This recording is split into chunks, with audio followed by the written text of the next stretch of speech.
team has a shot? Which team will emerge as next season's champion? The competition begins tonight, so let's get started. The first pick. Oh, look out. NBA draft belongs to the Dallas Mavericks. The Mavericks are on the clock, and so are we. Look out. Here's trouble. It's the NBA Straya annual NBA draft live stream, a.k.a. your little beauty. We're having morning tunes. And when I say tins for the minute, we're going a little bit of coffee. Why is that, Jim? Well, I've got a 6 squid in the other room. So we're not going hammer and tongs with the old Bloody Marys like we're sort of used to. But how good is this? Who do you reckon goes number 1? Do you think it's Cooper Flagg? That is a bloke who looks like he listens to Rogan.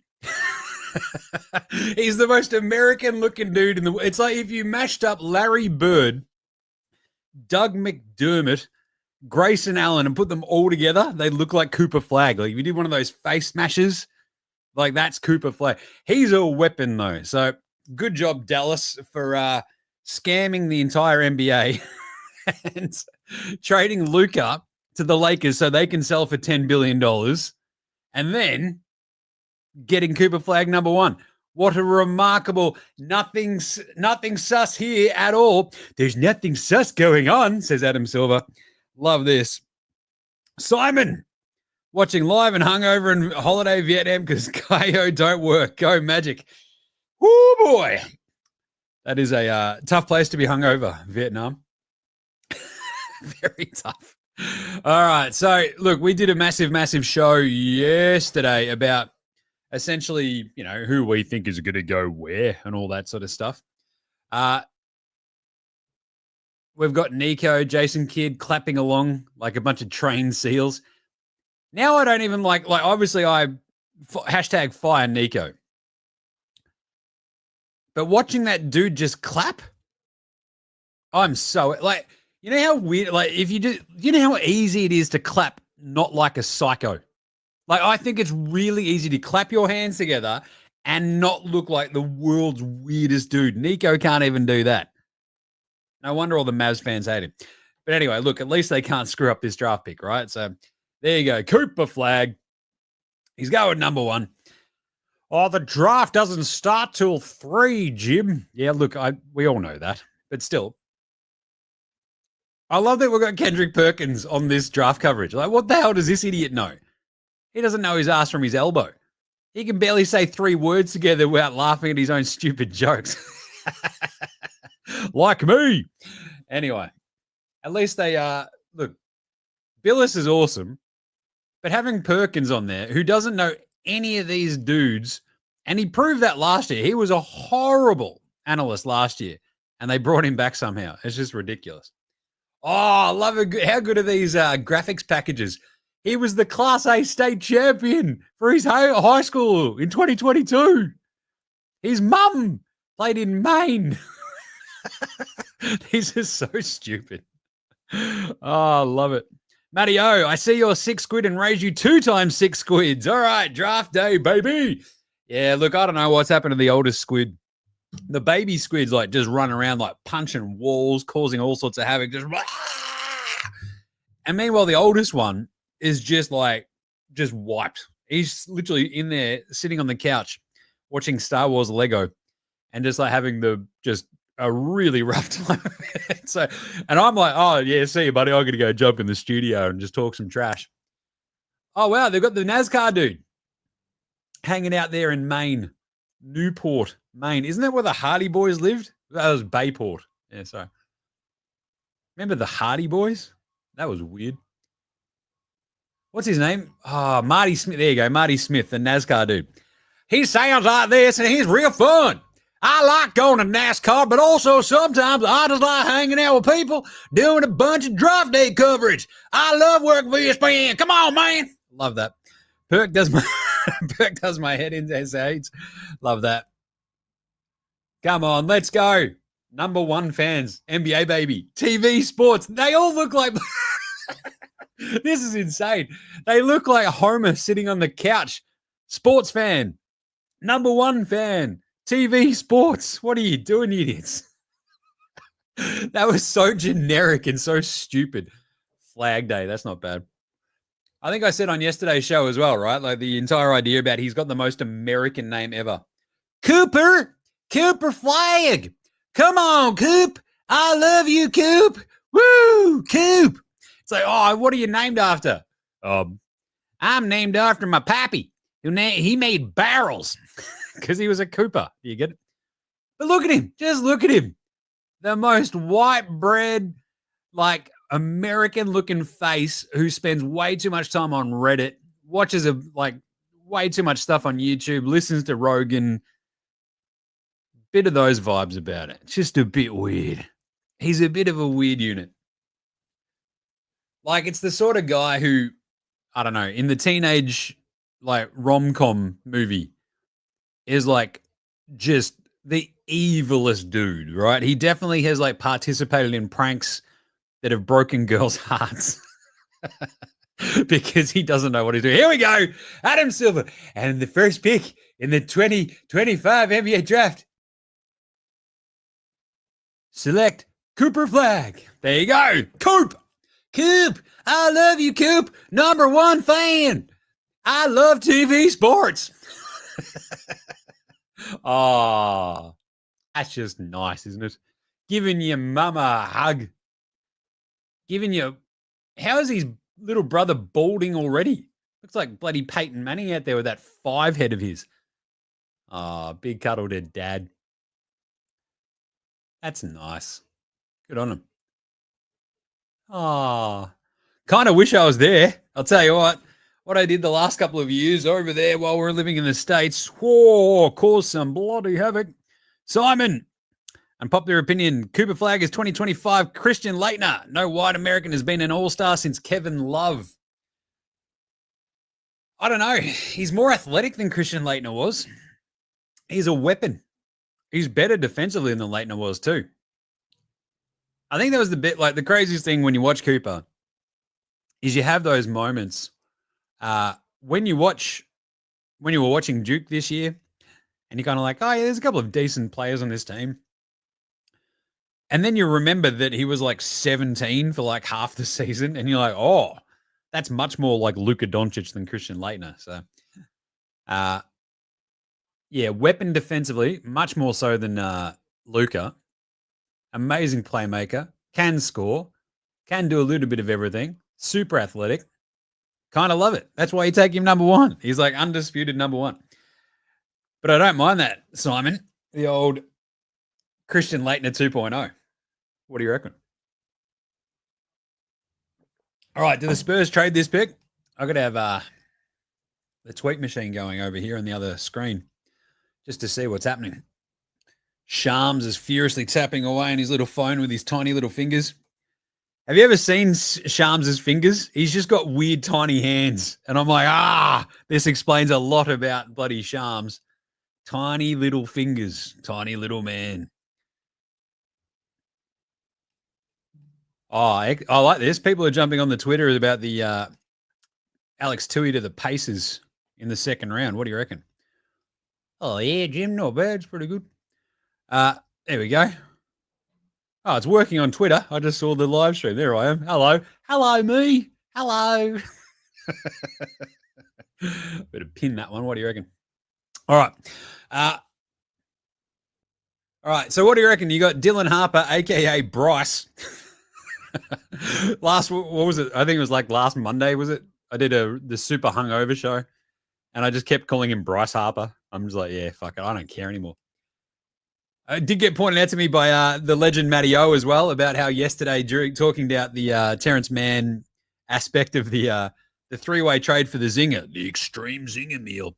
Off he goes, right, to he goes to Atlanta. They send Terrence Mann to Brooklyn. Brooklyn absorbs that contract. George Niang, friend of the show, goes to Boston. Hey, it's Monica Nutt. She sounds like she could fight all of them. That's all I'm going to say. Oh, I should have checked to see if there's like the other one where it's like they sort of just don't do the sort of weird dumb packages of like all the. Remember, like 2 years ago, they were like, and here's this guy. His dog died yesterday. His grandpa died, and everyone's dead except him. And he's been drafted 32. And you're like, Jesus, fucking laying it on a bit thick. And then they decided to like split it into two different broadcasts where they got the sappy ass one on like ABC and they've got the actual basketball one on ESPN or whatever the fuck. His entire family died in a plane crash. And you're like, Jesus Christ. And now he's going to play for the New Orleans Pelicans. Anyway, here's Cooper Flagg. The pick is in for the Spurs. I can't even see my bloody own TV screen where I'm watching this. What am I doing? He's pretty tall. He's pretty good. Cooper Flagg, number 1. A+ pick. It's pretty good. Matty O, if 4 Aussies get drafted, is that the most ever in one draft? Off the top of my head, yes. I don't think we've had 4 or more basically since I've been covering it. I don't know. Go back to like, the Bogut draft and stuff like that. But I don't think. Look at Nico. Look at him. Stop clapping your hands weird. Clap normal, you weird. Whoa, he looks. If there was anyone who's a secret vampire, it's definitely Nico Harris. Just look at his face. He's so weird. Absolutely the secret vampire. And to be honest, you look at the rest of those Mavs, like those Mavs kind of owners, same sort of vibes, just actual vampires. Like, I'm pretty sure they're actual vampires. Let's have a look at some of those older drafts, right?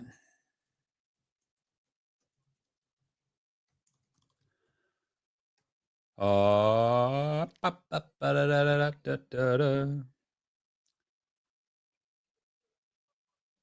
I think we got, there was the 2009, the 1997 draft. There you go. We got 4 Aussies in that one. Because we had friend of the program, Chris Anstey. Hope Chris is watching. I wonder if he's doing a live draft show or live draft party up at the pub. Anyway, Chris Anstey, CJ Bruton, Paul Rogers, and Ben Pepper. Remember how he got picked by the Celtics? Love that. Juice Lover. G'day, mate. How the bloody hell are you, Jimmy? I'm good. Eldest Squid is a bit sick. So I don't know. Look, usually we do at least the entire lottery live.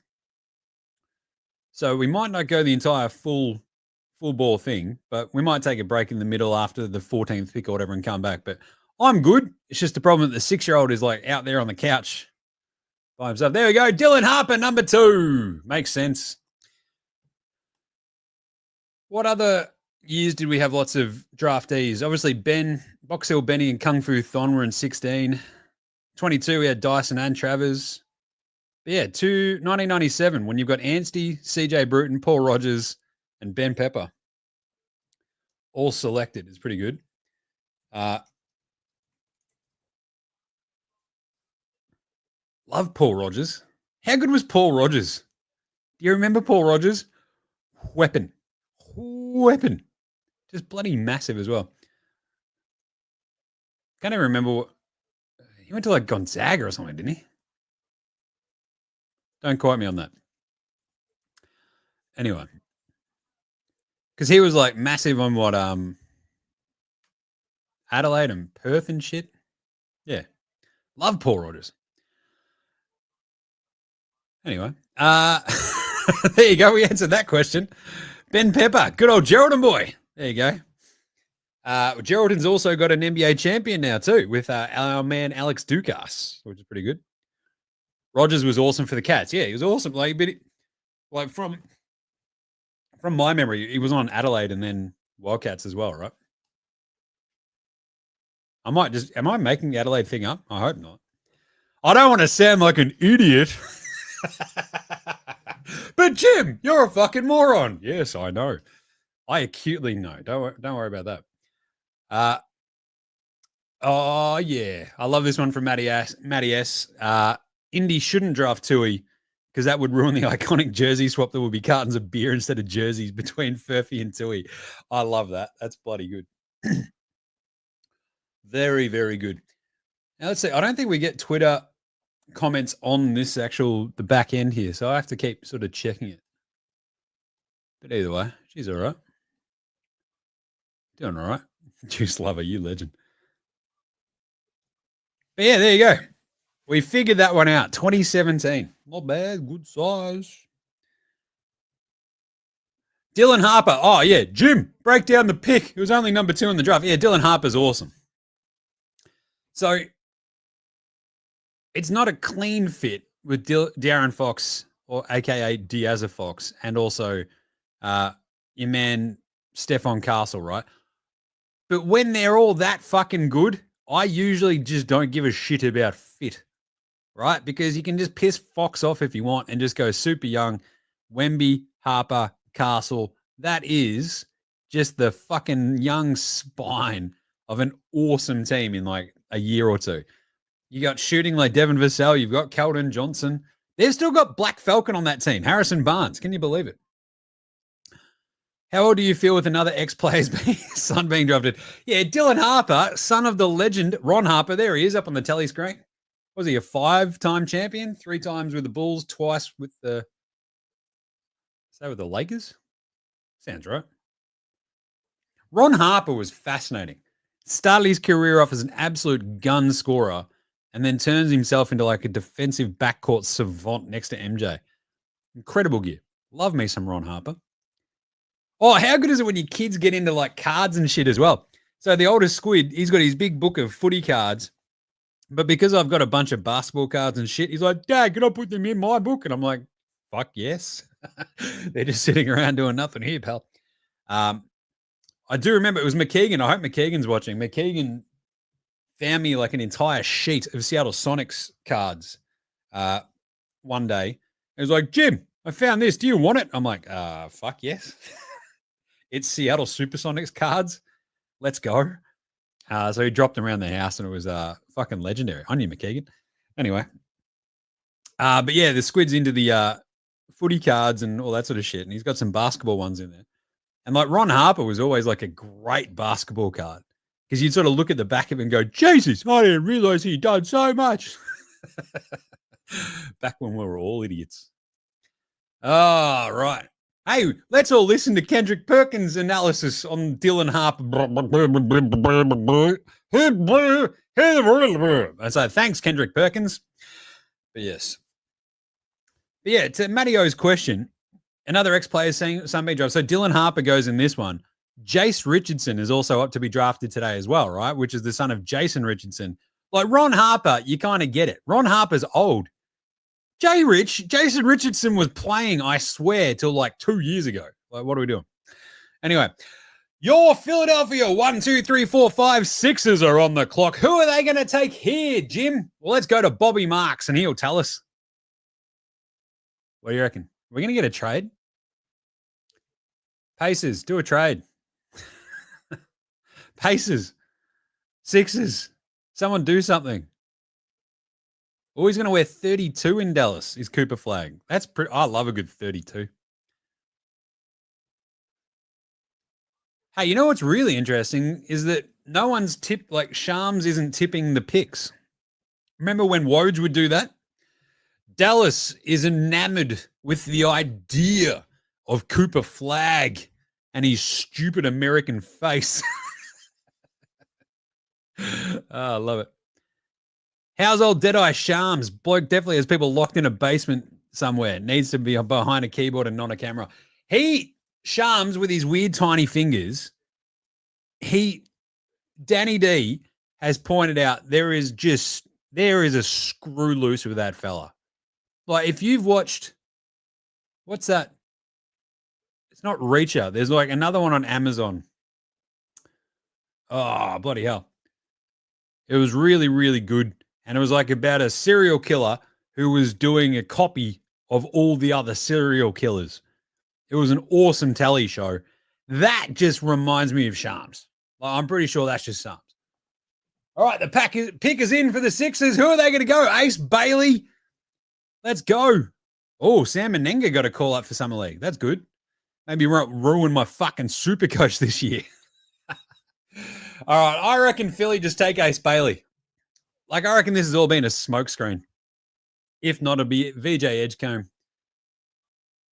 Oh, Jay Billis is best available. Colin Murray Boyles is pretty fucking high. Okay, Jay. Here we go. The big one for the Sixers. With the number 3, the NBA draft. The Sixers take VJ Edgecombe. There you go. So it wasn't a smokescreen for Ace Bailey. VJ goes 3. Interesting stuff. How far does Ace Bailey fall now? That's the question. Charlotte's on the clock here at 4. Obviously, everybody loves the nippler, Con Knipple. What do you reckon about Sam Menenga on the Summer League? Because, yeah, as Juice Lover points out, Higgins Titcher as well is off there, that's a meteoric rise for him. Good on him. I love that. But VJ Edgecombe, so he's like a pretty interesting fit next to Maxi and TikTok Maxi, aka Jared McCain. Once they come back healthy and playing. So the cool stories about VJ Edgecombe was when he was playing for the Bahamas. So if you remember, I don't know if you were watching this live stream when I was back in the States, like in the DeAndre Ayton draft, the Luka draft, the Trae Young draft. I was sitting next to the only people from the Bahamas when DeAndre Ayton went first. Shit-faced. We got on tally. It was awesome. I'm just sitting there necking tins, causing all sorts of havoc. It was fucking nuts. But anyway, so the apocryphal story about VJ Edgecombe is that in the last run of like the FIBA qualifiers and all this sort of shit, all of the FIBA stuff that he's done with the Bahamas, he's playing with NBA players and he's fucking better than like a bunch of them. So like he's better than Eric Gordon, who ironically is a Sixer. Well, was for a bit, but anyway. So good on VJ. I reckon he's going to be a weapon. Interesting fit because he's not that massive. And when you've got Maxi McCain and VJ Edgecombe in your backcourt, there was like lots of chatter about Paul George being traded with the number 3 pick to Atlanta. That obviously doesn't happen, at least not for the minute. But yeah, there's not much else going on here. There's no other trades. Oh, there we go. Shams tried to tip that VJ Edgecombe one. Interesting. Anyway. Simon Bawali Bales. Yes, he's gone to the Knicks one. It's awesome. I saw that one pop off. What talk about the glow up. Like between Higgins Titcher and Bawali Bales. Like, Jesus. I should go over for Summer League, shouldn't I? Do you reckon I can convince old mate to just go, yeah, fine, just leave me with the kids for a week. Go hang out in Vegas. Watch basketball, drink a million tins, Jim. I'll be like, okay. Shams. Definitely has people locked in a basement, yeah. All right, what do we got? Number 4, Charlotte. They could do anything, but Con Knipple's obviously the big favourite to land here at number 4. That's a lot of tears from Mum. I love it. And she realised at the last second, don't want to smudge my makeup, just got to dab. Just got to dab the tears. That's what you do. Here we go, Charlotte. I thought about wearing the Charlotte hat again today, but really decided not to because I genuinely actually don't care. I just think they're cool hats. What are we doing? Oh, we better go back to Monica for some more really insightful chats. Yeah, the Bales one was crazy. Some great stuff. All right, who goes for? Is it the Nippler? Con Knipple?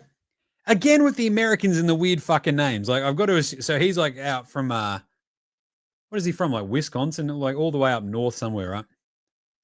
And he that's just like the old Swedes, all the old Norwegian, all the old Scando stock up there. Just means that dudes have got weird names. Con Knipple. There he is. Con Knipple. Where'd he go? Because he ends up at Duke. Yeah, he's grew up in Wisconsin. Same sort of thing. They're all the same up there, aren't they? Minnesota, eh? Con Knipple. It's like, hey, fat Eric Gordon. No, wait, fat Gordon Hayward. I was just saying the other Gordon. There you go. I had Eric Gordon in my mind. So Charlotte. Let's go. Oh, that's nice. I love a good chat with Mum. She's like, I didn't cover him anything. Now what's up? That's great. There's the brother, VJ, looking good, looking tall. Oh boy. Draft hats are way better. Oh, yes, Mick.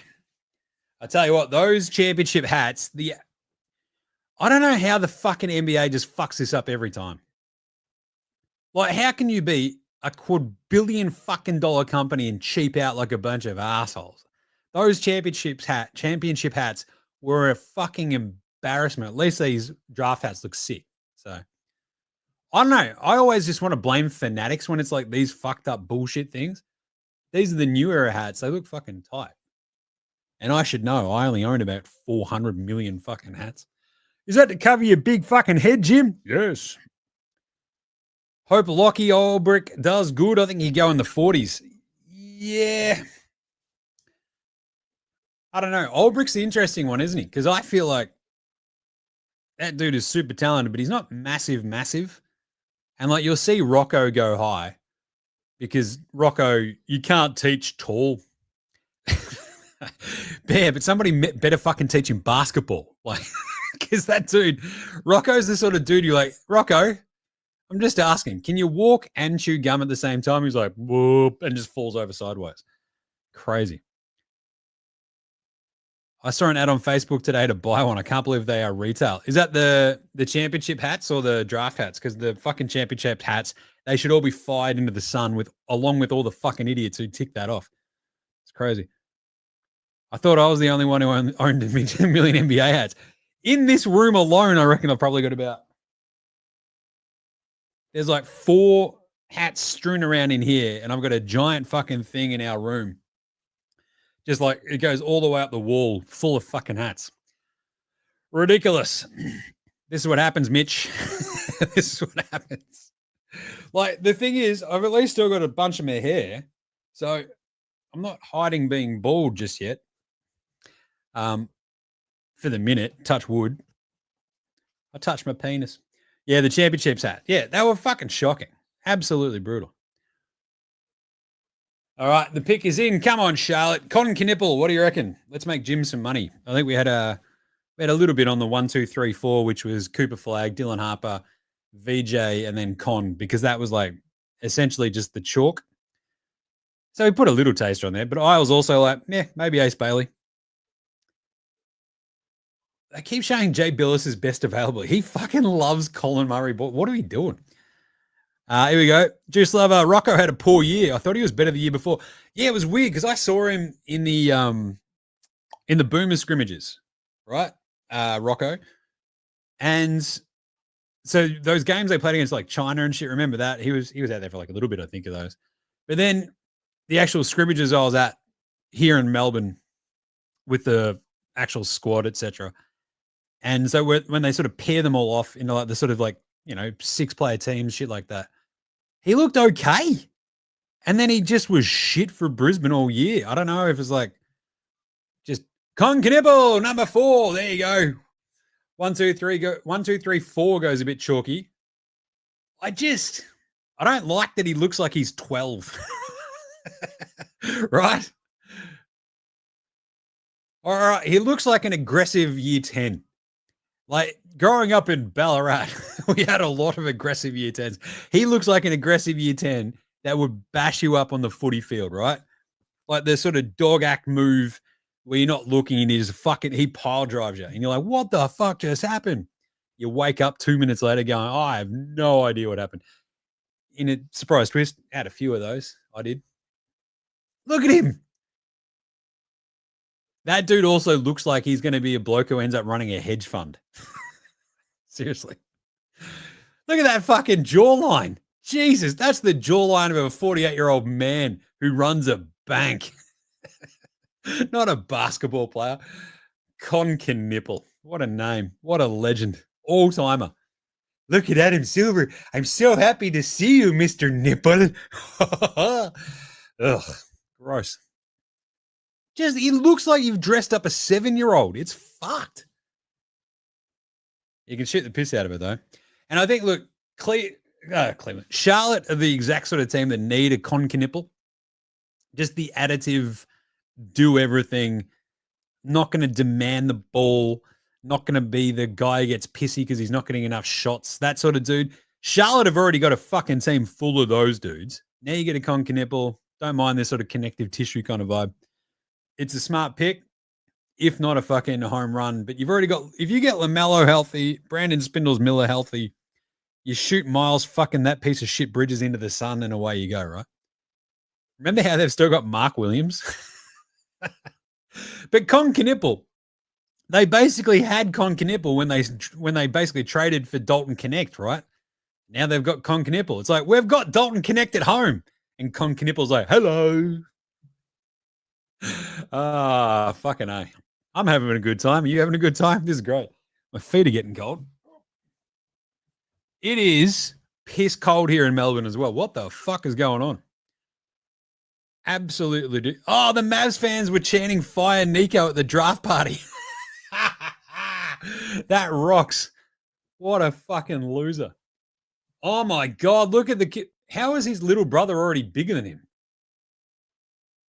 Can we draft that other one on the other end? If you're the Hornets, you're like, what the fuck, man? How is your little brother like a half foot taller than you? Jesus Christ.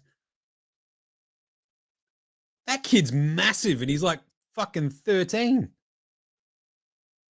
He can already bash his big brother who's now making millions of dollars in the NBA. What a world. Wow. Look at these cornbread fucking milk loving motherfuckers out here from Wisconsin. They look like the JJ, like they look like the Watts, but of fucking NBA. All the same to me. All the same. That's fucking crazy, isn't it? Jesus. All right. What's Sham saying now? Concanipple number 4. So he's tipping it like as it's basically going live. Interesting. Oh, awesome. Concanipple on those fucking black tops. Looking good. Just a man or a kid amongst men. That's pretty good. Penny Henschel pulled out. Now we have no lottery picks. Yeah. Henschel was an interesting one. Cash, Kager, Con, Kinston, and Kidman. Americans are fucked in the head. Like, if it's not all the fucking Jacksons, you've got Cash, Con, Corbar, Cordon, Coliosis, whatever the fuck the rest of their names were. And now we've got the Yaz on the clock. See what our mate Mike Cannon Brooks is up to. Some good stuff. Come on. Who are you taking, Mike? Let us know. Remember when he jumped on the live streams back during the boomers and shit? That was awesome. Yeah, that is crazy. Crazy. All the knipples. Oh, Jesus. Got more nipples than hands, mate. Oh, causing some havoc down here. Yes, that's Walker Kessler, so they probably don't need a big man. This one for me is either Trey Johnson or Jeremiah Fears. Oh, Jesus. The pick is in. Utah, not for Danny Ainge. And Austin Ainge, not fucking around, eh? What do you reckon, Jay Billis? Should they take Colin Murray Boyles?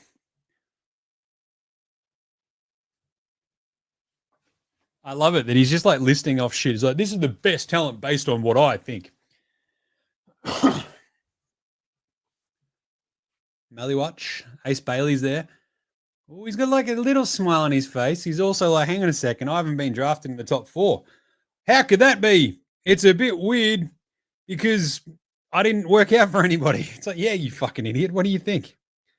Matty O, did you rate the small market OKC championship parade? Yeah, it was a bit small, but it was also big. Like, it's like one of those, if you look at the photos of the OKC championship parade, and you have those ones where it's like, yeah, look, we've done pretty well. And it like, you know, the crowd stretches off into the background. But the parade route, I very much enjoyed how fucking packed that was. So good on them. That team, that fucking city loves that team. The big problem is they're not the fucking actual team that they should be. It's a bunch of dog shit. The pick is in for Utah. Who are we going to go? Ace Bailey tanking his draft stock to go to Utah would be the fucking funniest thing in the world. I'm not lying. But yeah, Trey Johnson or Jeremiah Fears here, I reckon. Here we go, Adam Silver. Who we got? Fifth pick. Ace Bailey. Holy shit. Actual shock. After all that, skipping out on Philly, trying to force his way somewhere, that somewhere apparently was fucking Utah. Interesting. Very, very, very interesting. Why is it interesting, Jim? Well, he's actually kind of like, so, well, I guess A next to Larry Markkinen. Interesting. Walker Kessler, sure. It's a very sort of, let's see what we can mold him into kind of pick. A bit of a home run swing. I kind of like it for Utah because where the fuck else are they going? Also, look at that family. Jesus. That would beat the piss out of you. Kind of love that. That's good. Ace Bailey to Utah. Awesome.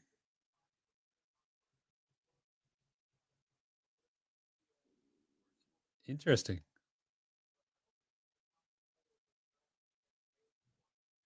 Ooh, Billis is listing off some pretty good stuff. He doesn't mind Ace Bailey.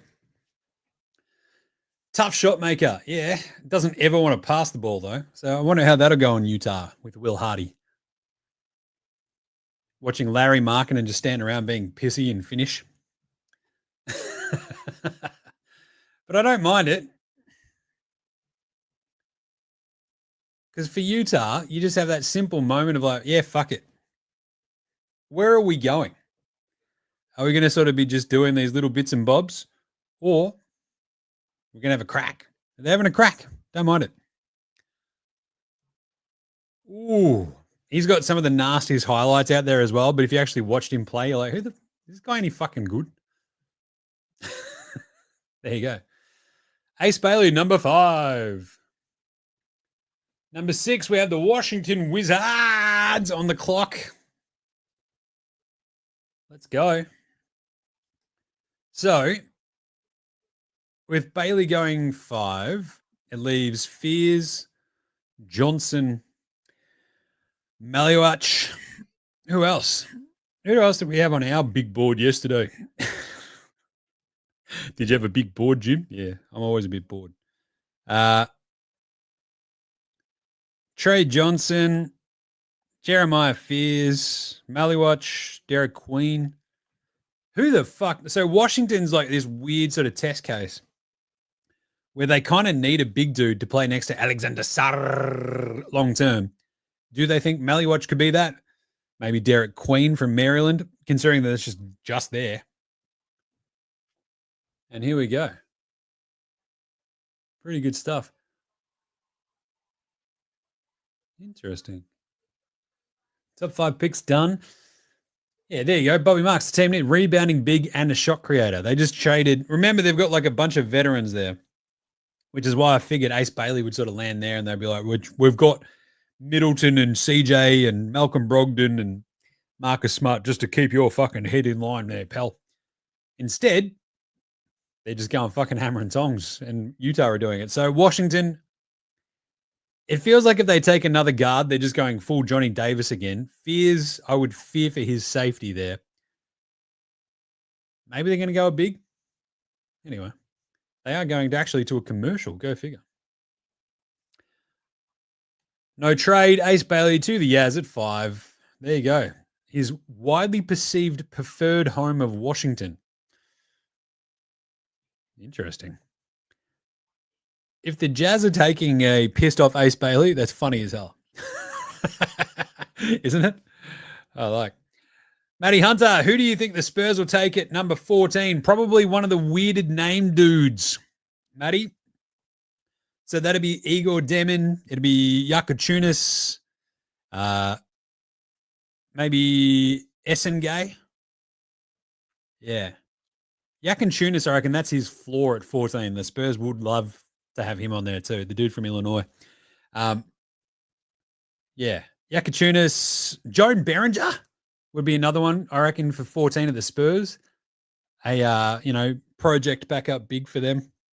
They love that sort of vibe, right? Mitch, what the fuck? Nuggets don't have a first. Man, we really aren't winning another chip in Joker's lifetime. You heard it here first, folks. I don't think so. I don't know, unless Christian Braun, really goes hammer and tongs, they are up shit creek. I feel like the Nuggets. Oh, but with Michael Porter Jr., yeah, he's shit. He got hurt. Yeah, but he's also still shit. Aaron Gordon pinged his hammy, or else. This is the thing I didn't break down about the Oklahoma City Thunder's title, asterisk.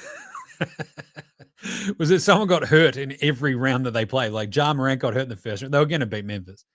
Aaron Gordon pings his hammy at the end of that series in the second round. Third round. What happened in the third round? I don't know. Who'd they beat? Minnesota.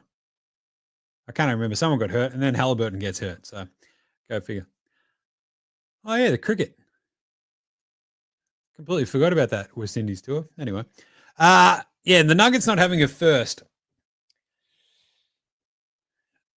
They worry me because the West is going to be a bloodbath, and the Cronkies just seem like they've won, and now they just don't fucking care about the team. You had Cronky yesterday, but like, yeah, maybe at some point we'll have to trade Jokic, and you're like, what the fuck are you on about, you idiot?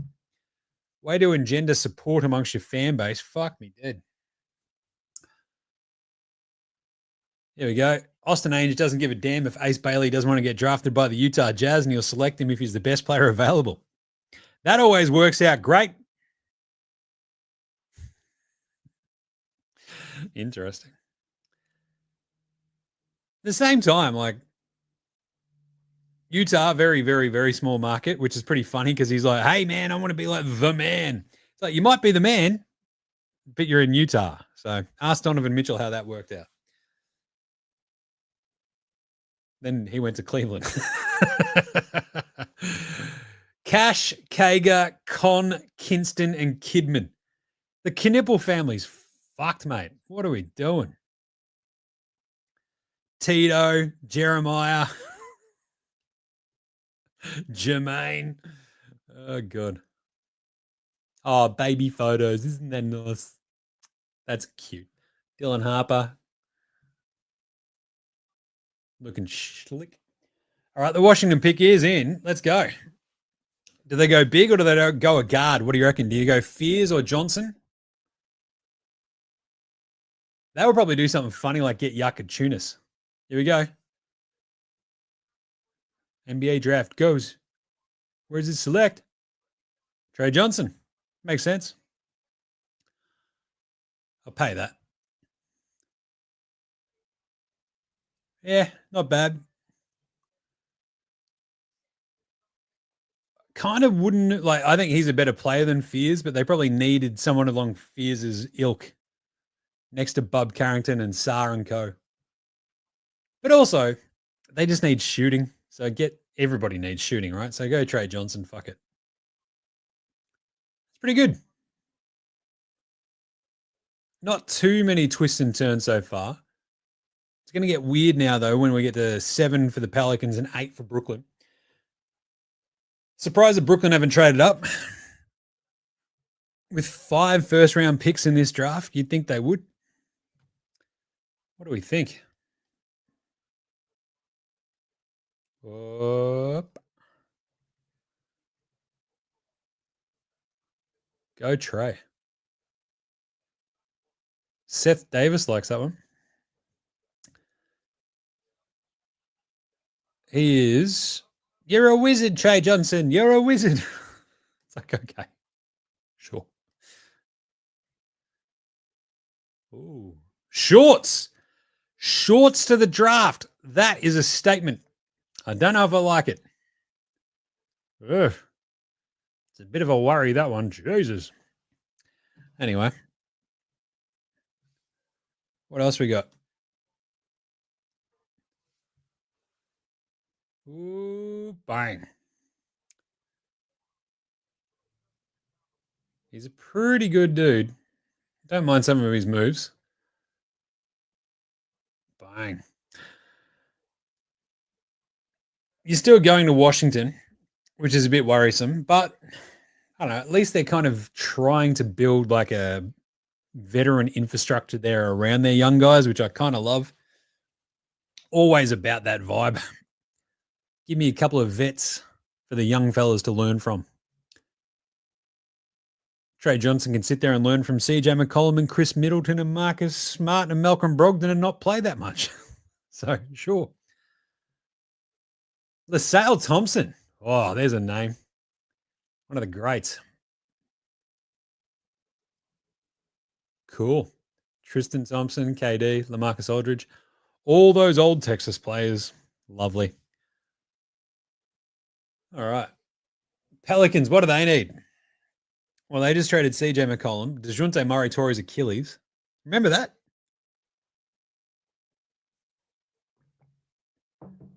So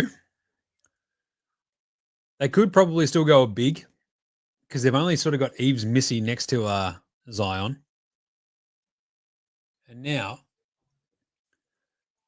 you probably go Jeremiah Fears. Just a weird one. Like you've got plenty of wings. So you don't go like Carter Bryant. Do you go up and get Yakachunas? Interesting. That Pelicans team as well. You think about what's their guard situation. So with DeJounte Murray out, they've got Jordan Poole, like Jose Alvarado, and then you got your wings. You've still got Jordan Hawkins, Herb Jones, Trey Murphy. Awesome. Love that. You got Zion. You got Eves Missy. You probably take Fears because you don't have Murray for like a big bunch of time. Jordan Poole is a psycho. But yeah, you don't really have any bigs. So maybe go Derek Queen or Mallywatch. Anyway, let's see what happens. Still, the pick's not in yet. Come on. Colin Murray Boyles. Jay Billis. Just fucking chill out on the Colin Murray Boyles, mate. You're off your head, bro.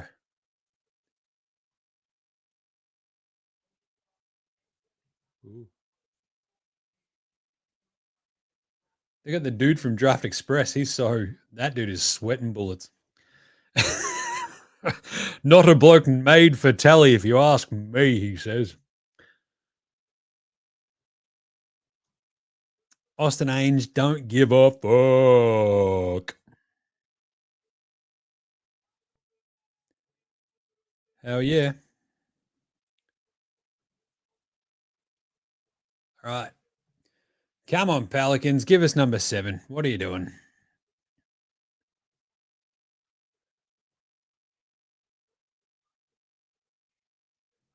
Oh, yeah.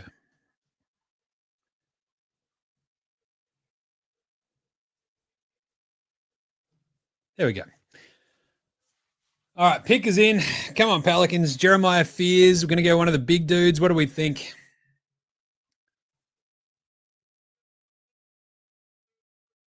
Ooh.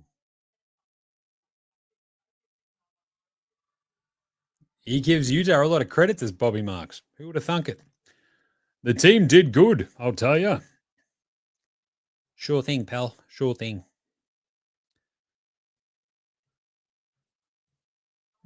I kind of think it does matter if he came in or not.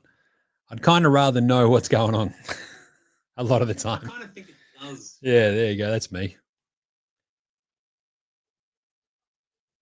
That's right. All right, who are we going? What do we think? Fears or a big for the Pels? Fears or a big? Yakachunas. What is it? Essengay. Wouldn't be a bad idea. Beringer. Beringay. Good Pelicans. Igor Demon, maybe. Hello, I'm Igor. Is Flag Rookie of the Year a lock? With the way that the other picks have fallen, probably. Here we go. Pelicans, let's go. With the 7th pick of the 2025 NBA draft, the Pelicans select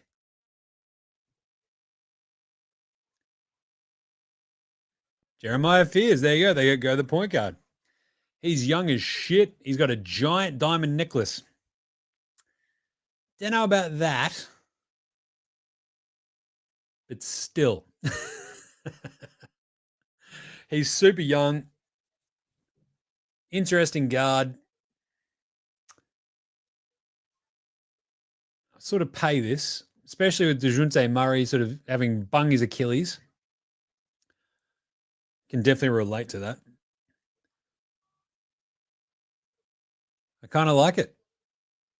I sort of prefer him over any of the bigs. Now in Brooklyn is sitting going, fucking what do we do? We've got Cam Thomas and Cam Johnson, all the Cams, and like Nick Claxton. Are we going to bring back D'Lo? Jesus. You could probably see someone like Yakinchunas go here, which would be pretty funny. But Fears, look, can shoot a little bit. He's a really, really interesting dude. Not sure how he's going to fit next to DeJounte when they come back, but anyway. Is Flag Rookie of the Year a lock? Yeah, probably. I think for the simple idea of like, without Kyrie there for the Mavs, Cooper Flag will have the ball a shit ton. You'll be able to show up, show out next to Anthony Davis, kick some ass, take some names. Whereas like Dylan Harper, when you got Wemby, Fox, and Stephon Castle already on that team, I just don't know if he'll have quite the same level of opportunity that Flag will. I think about 3 with VJ Edgecombe. You'll have Embiid coming back, Paul George coming back, Tyrese Maxey coming back, Jared McCain coming back. VJ Edgecombe suddenly becomes like the 5th option. You think about what? Number 4, Con Knipple, additive sort of player, not going to be ball dominant. 5, Ace Bailey's probably the one I'd keep an eye on for Rookie of the Year. Like, what is it? Isaiah Collier, Keontae George as your point guards. Get Ace Bailey the ball, let him cook. Maybe next to Larry Markkinen. And just on the down low, Larry Markkinen has like struggled to stay healthy the last few years. So I'd probably say it's between Flag and Ace Bailey, which is pretty crazy, but Fears will be all right. Trey Johnson on the Wiz is probably just too crowded there too for him to like really, really, really shine. Considering you've already got Bub Carrington, you take Trey Johnson, you've got CJ McCollum, you've got Marcus Smart, you've got Middleton. Jesus. Yeah, I don't know if the Wizards dude's going to win Rookie of the Year. Oh, that's a lot of tears, isn't it? Oh, jeez. I'm just so goddamn happy. My little boy's growing up. Taking a photo. Got to take a photo for posterity. Ma'am, you're on national TV. Just get someone to like TiVo it. Wasn't TiVo a fucking bunch of bullshit? All right. Come on, Brooklyn. I wouldn't be surprised if Brooklyn trade out of this one and trade backwards again. What do you reckon? Go back to 12 with Chicago. Let Chicago jump up here. Go get Josh Giddey. Get my man Josh on a big team. Remember when Chicago were a big, important team? Just makes me sad now. Anyway. What else? I reckon probably go Maliwatch or Derek Queen. Yakinchunas. Igor Demon might be a name to look for here. What else? Asa Newell.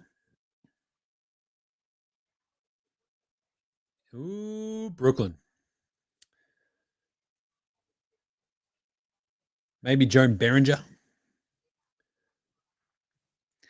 I would definitely be the inappropriately over exuberant parent accidentally making it all about me. 100%. I would 100% give the best quotes if the squid got drafted in the NBA. It's like, y'all motherfuckers all on notice. This motherfucker's going to tear all y'all up.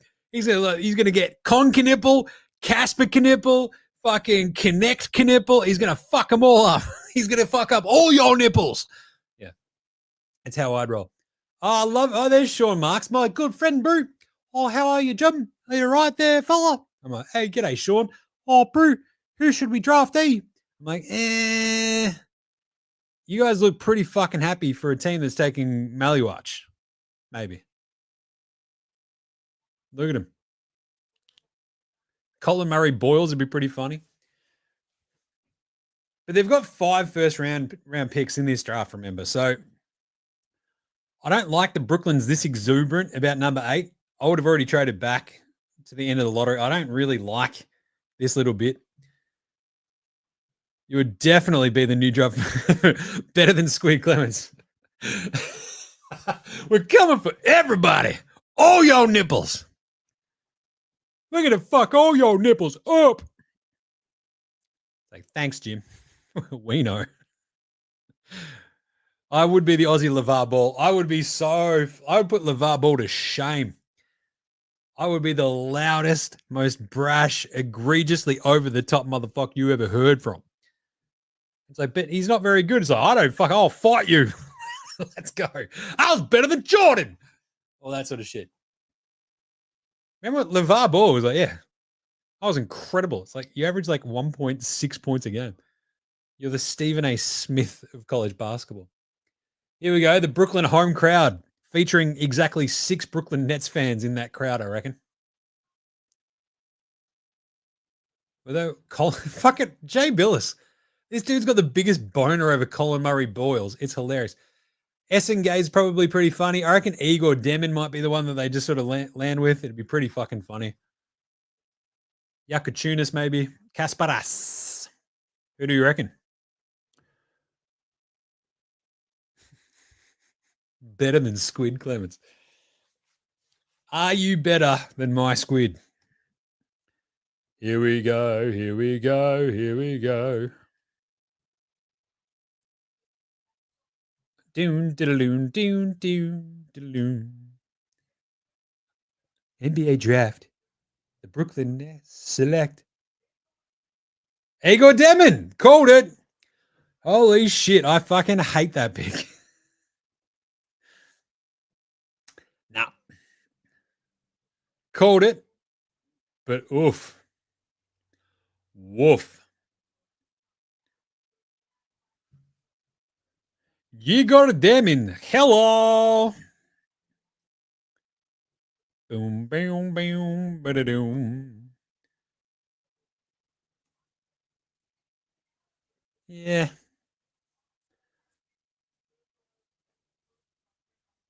Put on 16 pounds while I was at BYU. Sure. Outside of Dylan and Cooper, he has the most upside.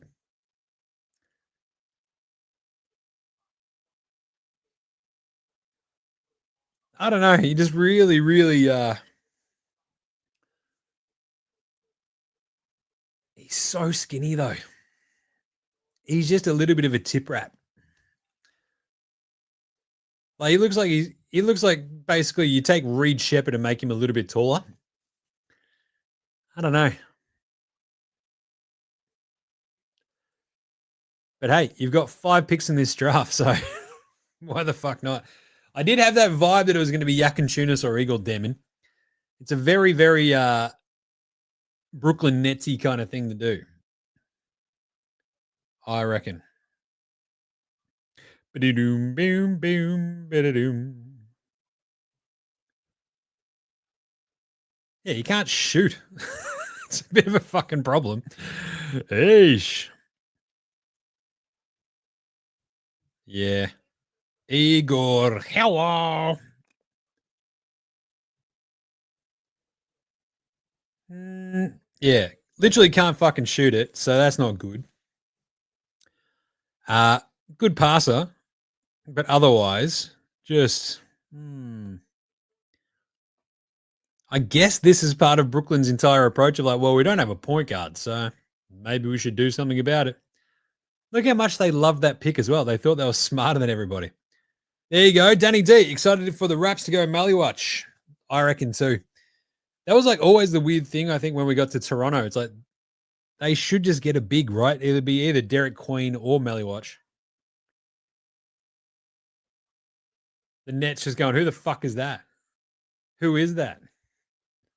Igor Demin. Amazing.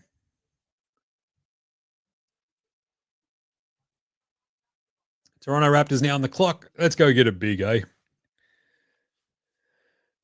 Igor.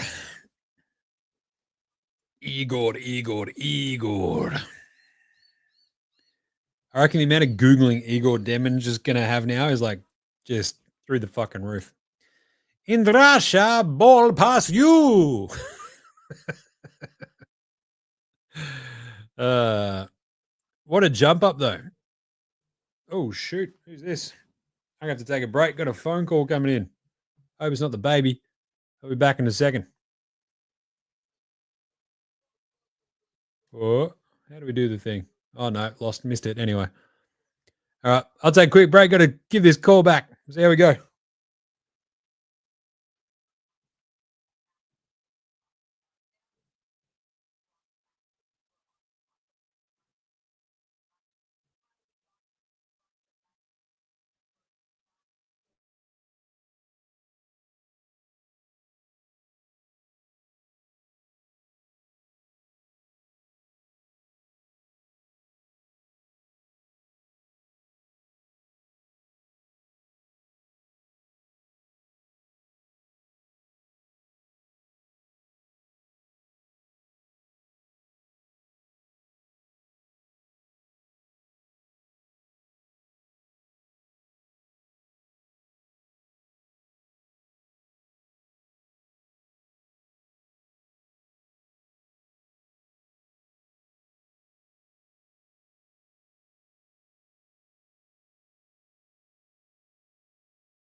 All right, we're back. Let's do it. And Toronto is still on the clock. Go figure. Gotta crank up the heater in here. Getting bloody cold. Blow it out your ass, Melbourne. Anyway, so you got the Raptors. Pick is in now. Oh, we've lost our. There we go. That looks better, doesn't it? Oh, more Kendrick Perkins analysis. This is just great.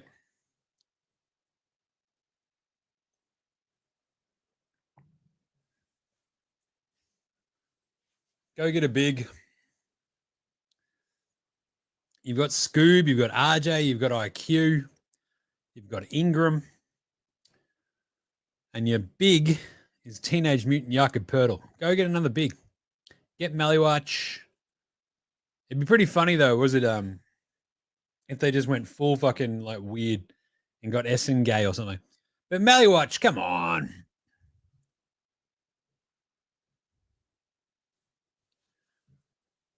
Here we go. Here we go. Colin Murray Boyles. Billis's boner for Murray Boyles is pretty goddamn funny. That dude is frothing over Murray Boyles. Look at him go. Absolute froth down.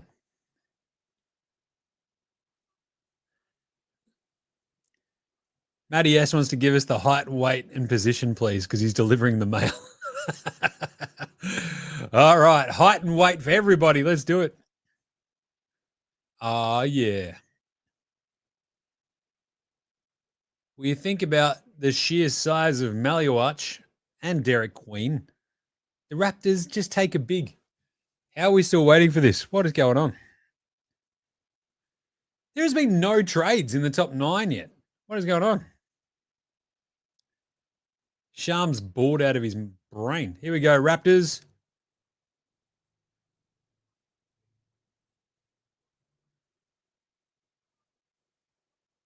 Colin Murray Boyles. There you go. Billis was all over it.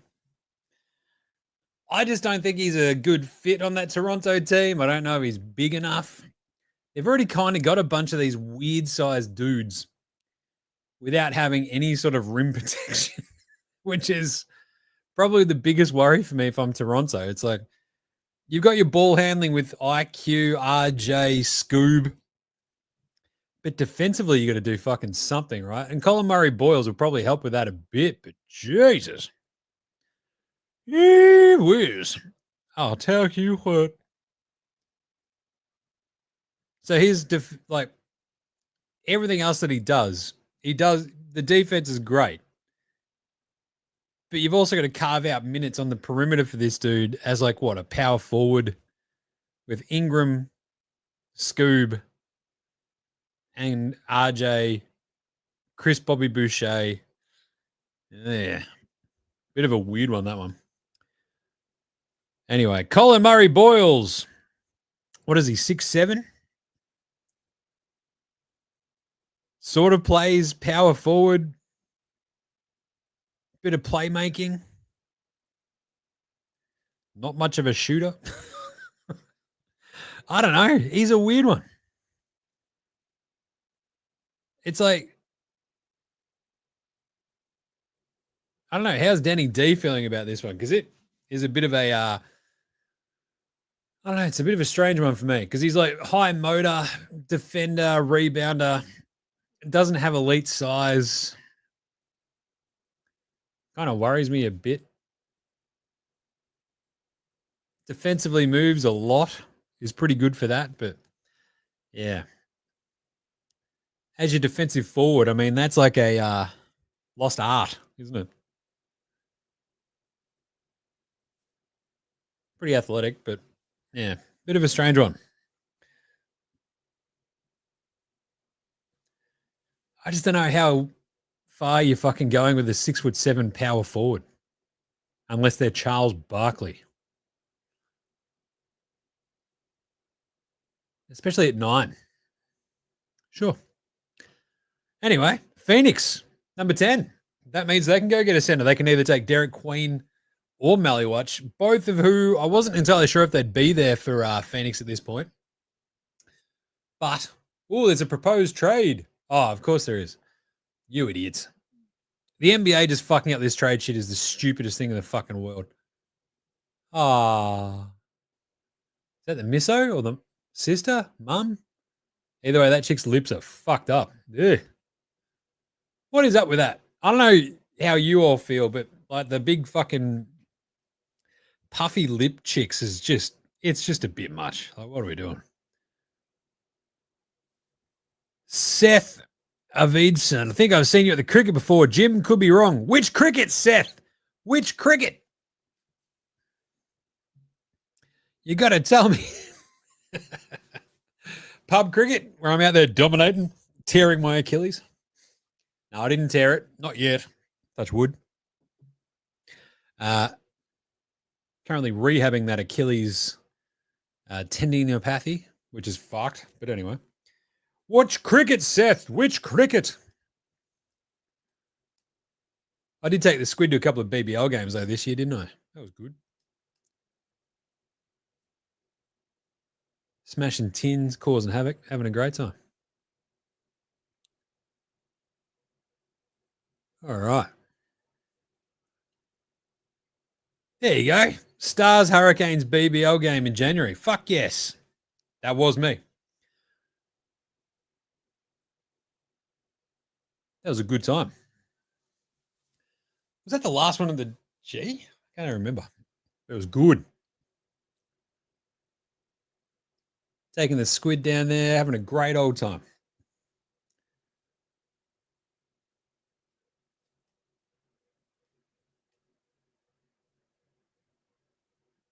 Oh, here we go.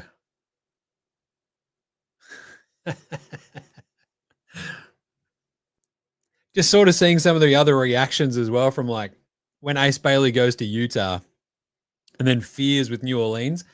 And they're kind of both unhappy, and it's fucking funny as hell now. Anyway, what do we got? Come on, Phoenix.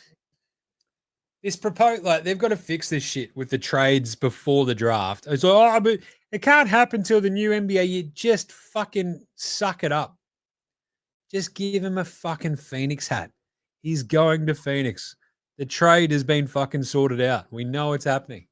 Don't be dicks. Don't have Houston up there. This is why the NBA is fucked when it comes to serving their fans. Houston aren't making this pick essentially for them. This dude is not going to be playing on the Houston Rockets. Do you know how hard that is to sort out? Not very. Just go, oh, yeah, they've traded this pick to Phoenix. Oh, but it hasn't happened yet. I don't fucking care if it hasn't happened yet. It's going to happen. So change the fucking graphics, you idiots. NBA. It's not rocket surgery. Put the vice president of common fucking sense in charge, i.e. me, and we'll sort this out. But anyway, how good was that Stars Hurricanes game, Seth? I can't even remember because I took the squid to another game like probably the day before or whatever. Oh, actually, I might not have taken the squid to that second one because I think I took him to Renegades Heat. Was that maybe the day before or the week before or some shit? And then I ended up Stars at Hurricanes with my mate Josh. That was a good time. A million beers causing all sorts of fucking havoc. That was a long one. Here we go. What else we got? Trade alert. Charlotte is trading Mark Williams to the Suns for 29 and a 2029 first rounder. How do Phoenix even have a 2029 first? And why is Charlotte so desperate to get rid of Mark Williams? That team fucking hates Mark Williams. There was also like a weird one. What did they do? They drafted Jalen Duren and Mark Williams and like ended up with none of them. And both of them are seemingly pretty fucking good. Anyway, they're going to take Maliwatch here, Phoenix. Even if they've just traded for Mark Williams. Here we go. What does Adam Silver say? Maliwatch. There you go. Pick number 10. South Sudanese love pick number 10. Our man, Kung Fu Thon. Number 10 for Milwaukee back in 2016. I was at that draft. It was great.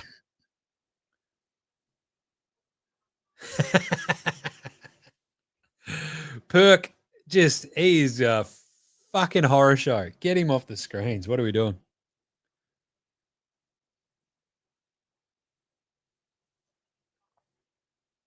Oh, that's nice. Look at him go. On your Maliwatch. So the Suns have traded pick 29 today to Charlotte, along with a 2029 first rounder to Charlotte for Mark Williams. And they've taken Maliwatch. Sure. Also, Phoenix have got Nick Richards from Charlotte. It's like shitty Pokemon. You got to collect all the former Charlotte centers, you idiots. What are you doing? Ah, that's good. I love the families of the dudes who have already been picked in the background. They're already setting up all the parties and shit. I've got to have Wazza Giddy on the show, don't I? Wazza's got some great stories from like Josh being drafted. It was awesome. Shams. So that 2029 first that Phoenix is sending to Charlotte is the least favorable of Cleveland, Utah, and Minnesota's. See, we've got to stop this shit. It's too fucked. I said on yesterday's show that we need to have like a moratorium and a freeze on trading picks after 2031 just to reset the market on how valuable they are, where the fuck they are all going, because this is just getting stupid. Seriously. The one that Phoenix have just sent in 2029 is the least favorable because of swaps and owed other picks, right? Of Cleveland, Utah, and Minnesota.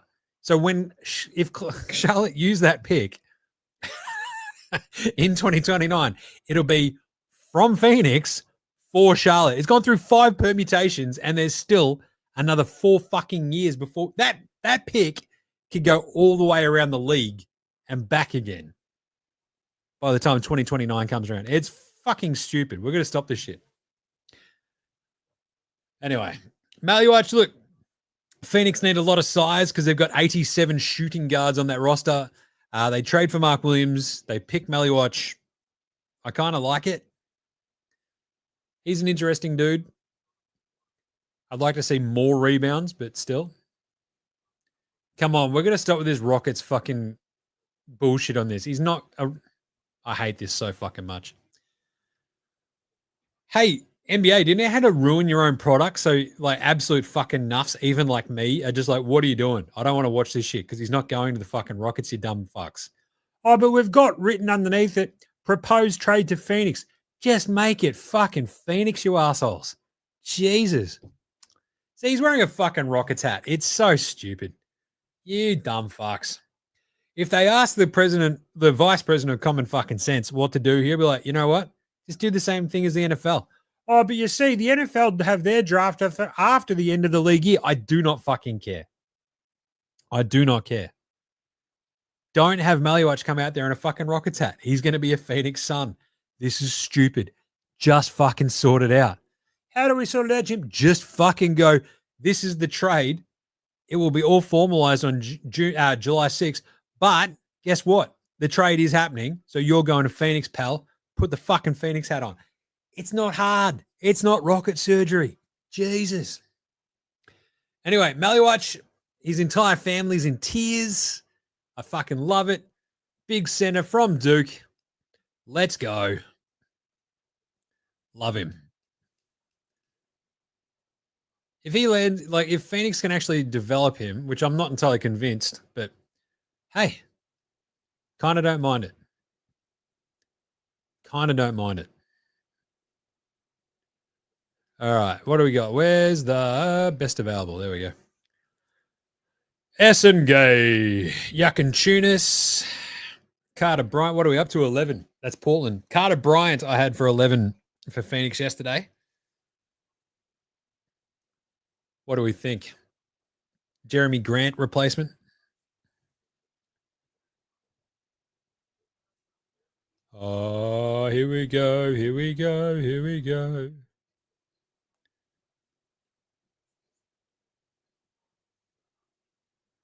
Bang. Here we go, Matty O. The wrong team hat business is almost as ridiculous as the team owner getting their hands on the championship trophy before the players and the coach. That's right. Fuck Clay Bennett forever. That is a great point, Matty. I hate it. It's like just, you know what fans don't fucking care about? Owners. You know what they do care about? Actually knowing where the fuck people who are being drafted are going. Wow. What's Sham saying? Ooh. Cedric Coward at 11 being traded to the Grizzlies. I had the Grizzlies taking Coward at 13 anyway. So they've traded up. Interesting. Interesting stuff. So Blazers take Cedric Coward, trade him to Memphis. So Memphis were picking 13th. 14th. 13th? No, 17th. So they've traded up from 17. No, 16. Where the fuck were they, Jim? I don't know. Can't keep track anymore. Too busy getting angry. Memphis were at 16. Here you go. Hey.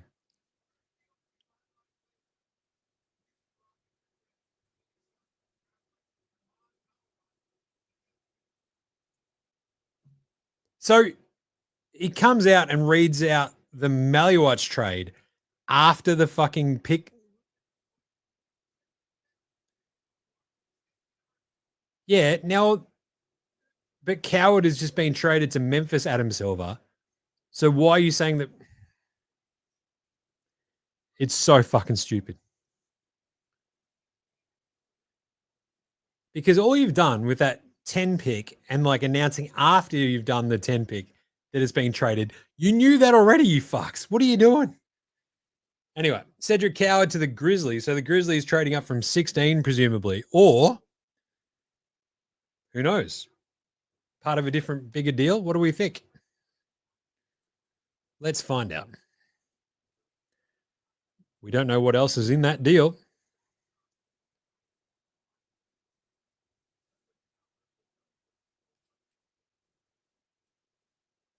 Cedric Coward. Off you go. Put on the wrong hat because we couldn't possibly just switch it out for a Memphis Grizzlies hat considering you've just been traded. Ugh. Seriously, what are we doing here?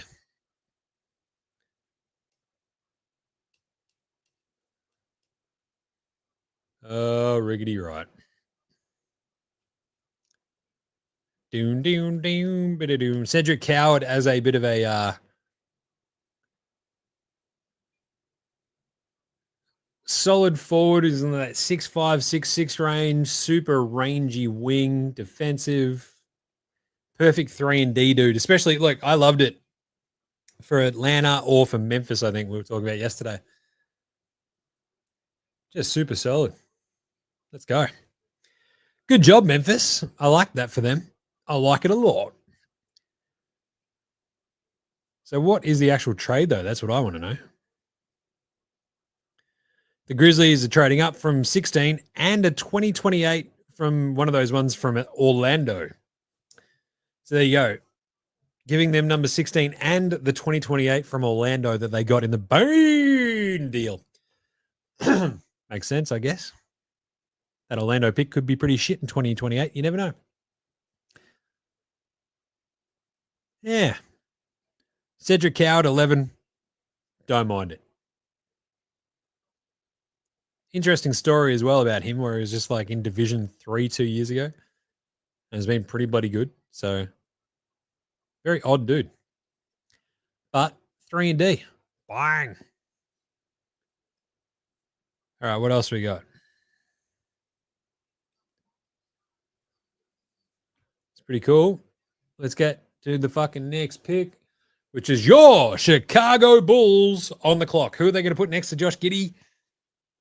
I think we ended up with Yakachunas on the show yesterday, I want to say.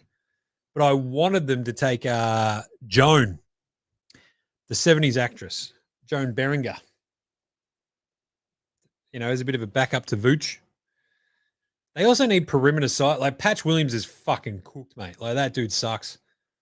There's been lots of chatter about them trading, or at least signing and trading for Kuminga.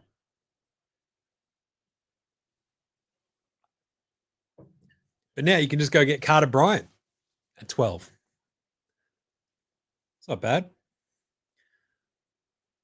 Ace and Newell. You go get some more size if you want Thomas Sorba. Derek Queen is still on the board. Interesting. Yakachunas. What do you reckon? Beringer. Derek Queen. Lots of options here for the Bulls. Very exciting stuff. Oh, they're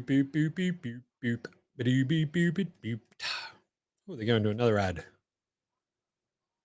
Sure. All right. What else we got? Come on, looking over here.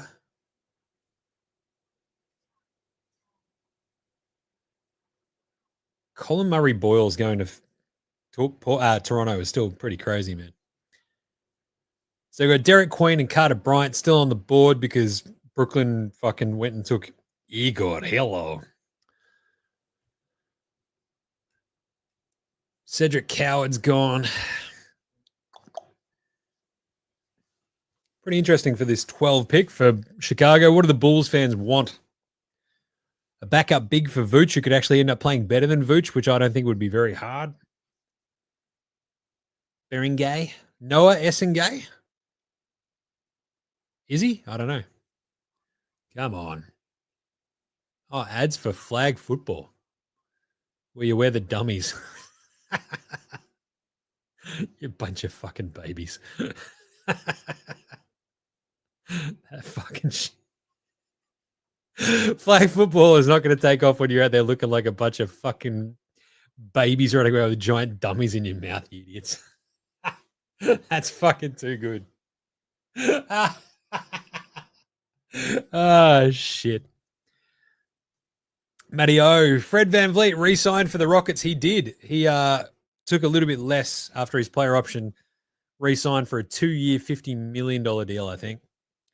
So, yeah, what was he on the books for? Like 40 something this year? And instead takes 2 years, 50, I think it was in the end. Which makes sense, I guess. Yeah. He had a 44.9 team option. So the Rockets declined that because they're like, fucking Jews. But hey, Fred, what do you reckon? 2 years, 50. Oh, Seth, this is a great question. When are we getting Ben Simmons workout clips? We got him. There was one yesterday. Guess what? He didn't miss a shot. I didn't repost it because it's like I haven't gotten around to it yet. But they just keep coming earlier and earlier each year. He's fucked. Oh, he's moving in. It looks like he's moving in treacle.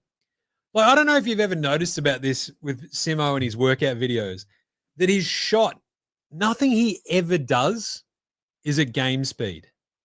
Nothing. Like all these workout videos and shit like that. He's in the gym. He's in the lab. Yeah, motherfucker, if you're in the lab, why are you always working at 1/3 speed? It's fucking stupid. Ugh. Chris Brown, has anyone heard of a contract for Kangaroo Kobe? Not yet. I think they're probably sort of sitting there when free agency kicks in, right? So the weird thing, I guess, for the Mavericks is the Spencer Dinwiddie, Dante Exum spots, especially with Kyrie injured. You get Cooper Flag, but they're going to be sitting there going, I think they're both. Let's have a look. I think they're both player options. Let's quickly check it. The pick is in for Chicago. Who do you want, Chicago Bulls fans? Essengay, Berenger.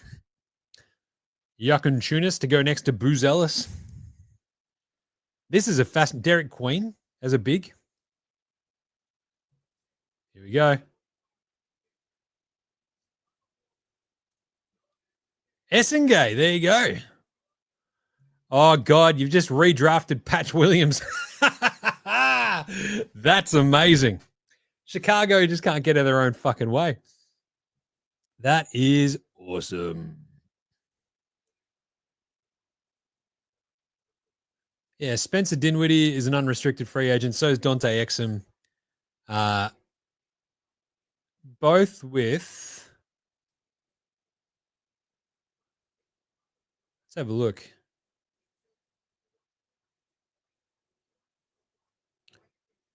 Yeah, Dante's got a cap hold of 4.1, but is an unrestricted free agent. So there's no team option or player option on that one then. So yeah, Dante, to go back to the question we were talking about. Dante and Spencer Dinwiddie, both unrestricted free agents. So I think just when free agency hits, it sort of all comes down to whether or not Dallas want him back. New Orleans are trading up for 23 and an unprotected 2026 first rounder The most favorable of New Orleans and Milwaukee. What the fuck are the Pelicans doing? The Pelicans could have another horribly shit year. So could the Bucks if Giannis gets in. What are you doing? Joe Dumas strikes again. What a fucking moron. So then the Pelicans are taking Derek Queen at 13, which makes sense. You got Eves Missy, but you need another big next to on that roster, I guess. You've got Jeremiah Fears. Now you got Derek Queen. You're kind of rebuilding a little bit through all this. You got a bunch of wings. You got Zion. But the Pelicans giving them the 23 pick and an unprotected 26 first, which is the most favorable of the Pelicans or the Bucks, is fucking crazy. What are you doing? That seems insane. Because, wow, we just saw what happened to the Pelicans this year. Zion misses a bit of time. DeJounte Murray tears his Achilles, and they're fucking horrible. The Bucks, they don't get Dame all next year. Giannis misses any time. They're cooked. Joe Dumas, you fucking moron. What are you doing? That's incredible. That's impossibly stupid. I'm stunned. I'm stunned by how dumb that trade is. New Orleans Pelicans, never stop, never settle for being fucking shithouse. There you go. So 12, though. So Essengay, congratulations. You got, hang on a second. I'm just thinking about this. So Essengay, you got Patch Williams 2.0. Do you think every team in the NBA right now is on the phone to Joe Dumas having seen that trade? Because I would be. I'd be like, wait, you're giving away unprotected 26 firsts that could be yours or Milwaukee. Hey, kid, how about if you're Brooklyn, you got 4 more picks. It's like, hey, Joe, do you want 4 more picks in this draft? Like, just give us every pick you've got for the rest of your life. He might say yes. Jesus Christ. That is hilarious. What a Barry Crocker shocker.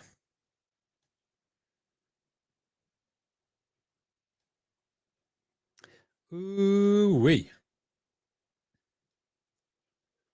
I just don't know how you can give away an unprotected first when you've literally just had the year from hell where you had one of the 4 worst teams in the NBA. And you're just getting the 13th pick. That's incredible. Absolutely incredible. Just insane territories. Absolute chaos.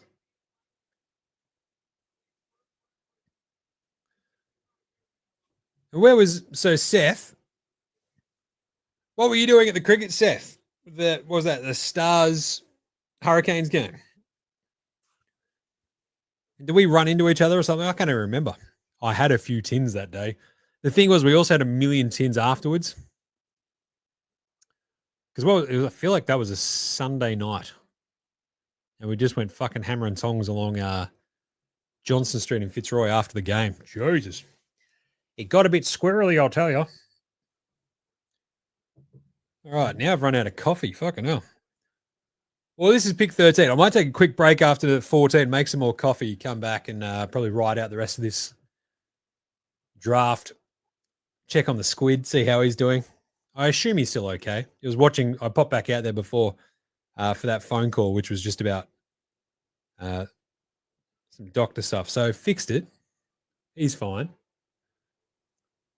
But we'll take a break after pick 14. What do we got? This is awesome. The Pelicans are so dumb. So the Hawks, they move from 13 to 26 and get an unprotected. No, they move from 13 to 23 and get an unprotected first. That is insane. Insane gear. What are the Pelicans doing?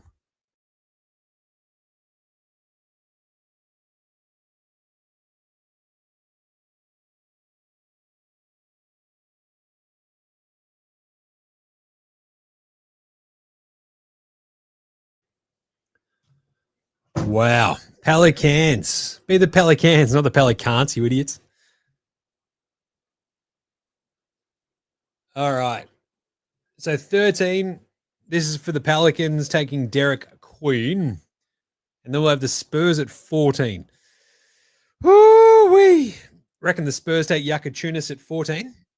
That team just needs passing. There you go. Look at Derek Queen. Just look at him. He is a big unit, isn't he? Lots of Terps fans.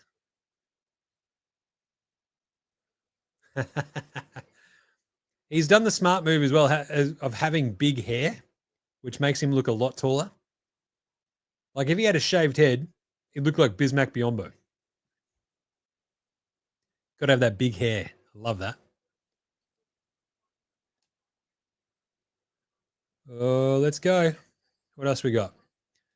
So what are we going to do? Number 14. Come on.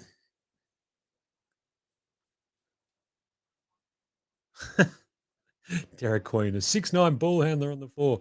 Are you sure?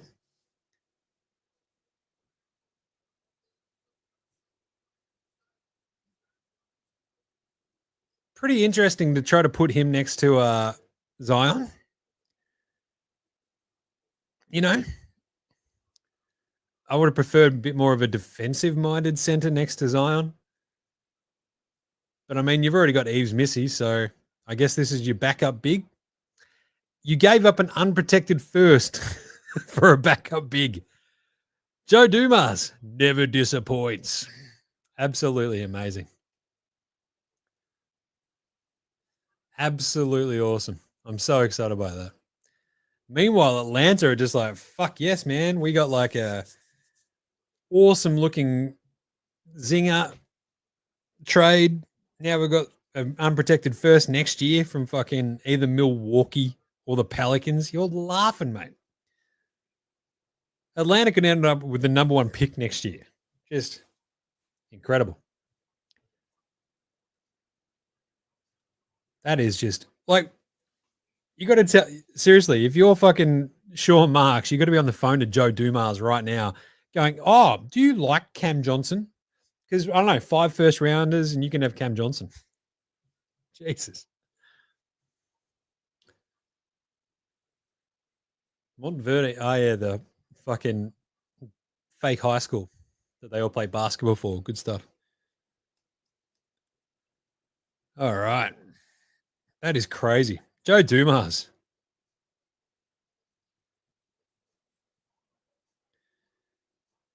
Interesting. Micic also goes back to Charlotte in the Mark Williams trade. Sure. All right, who do we go next? So 14, and we're going to take a break. So San Antonio are up next. Yakin I reckon, is the pick for me. Who else is still on the board? Let's have a look. Where's your big board? Berenguer. Yakachunas. Carter Bryant is still out there too. Not bad. Thomas Sorber is a backup big behind Wemby. But I reckon you take Joan, don't you? Joan or Yakin Who knows what the Spurs will do? Let's go. Yes, it's very nice that we're having a chat with Derek Queen still. Okay. Let's have a look. Derek Queen wearing the Hawks hat, but he's been fucking traded. What are we doing? It's the dumbest shit in the world. This shouldn't be this hard, should it? Like, what are we doing? Unbelievably stupid.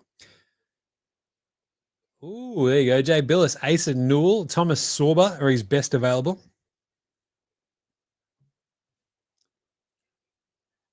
Adam Silver, here we go. Who do you reckon? Yakin Joan? Oh, they took Carter Bryant. That's pretty good. Oh, he's not wearing a shirt under his jacket. Power move. Kind of like it. Absolute prototype 3-and-D dude. The 3 needs some work.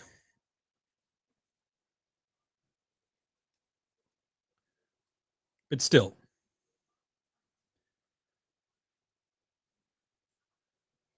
What was he shooting like? I'm trying to remember. 40% from 3 in the Big 12 conference. So, it's not bad. Nice one. All right, I'm going to take a quick break, sort out the squid, and I'll come back for the rest of the first round. Be back in just a little.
Hey, there we go. Look, we're back.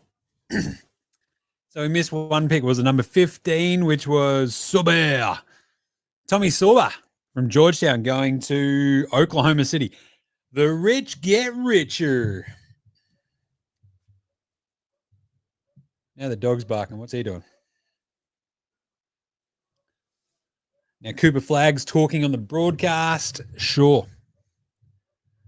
What else we got going on? Did we miss anything else? Anything else important?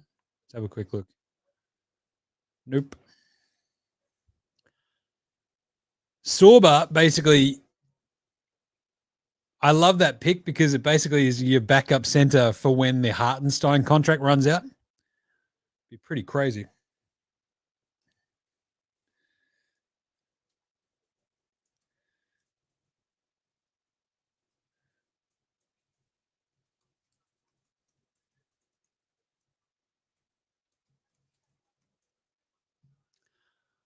Ooh, here we go. 16, Memphis. The pick is in. But this is going to Portland as part of the Cedric Coward trade. So let's have a look.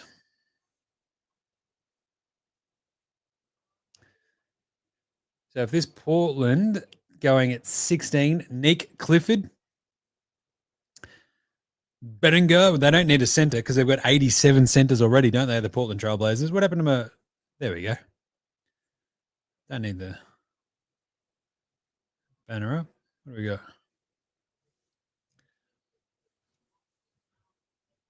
So Portland, they've got 27 centers.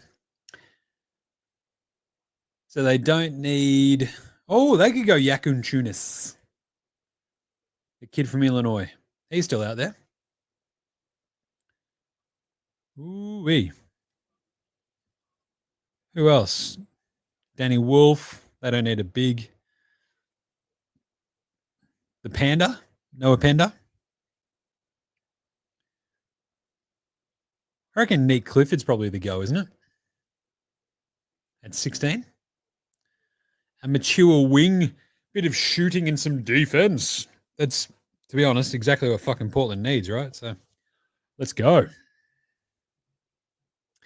Do.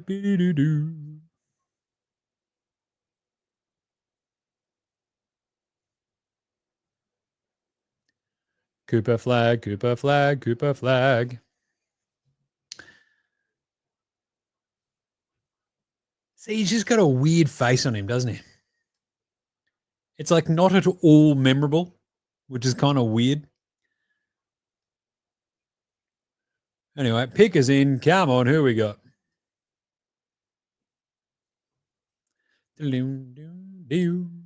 Yakin Tunis for the Portland Trailblazers.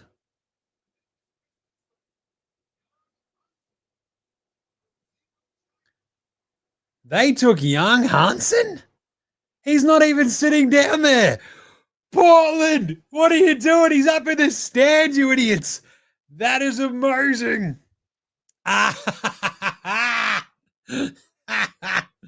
Trailblazers, you're off your. They took a center. They've already got 70 fucking centers. DeAndre Ayton. Obviously, they took Donovan Clingan last year. What are you doing, you fucking morons?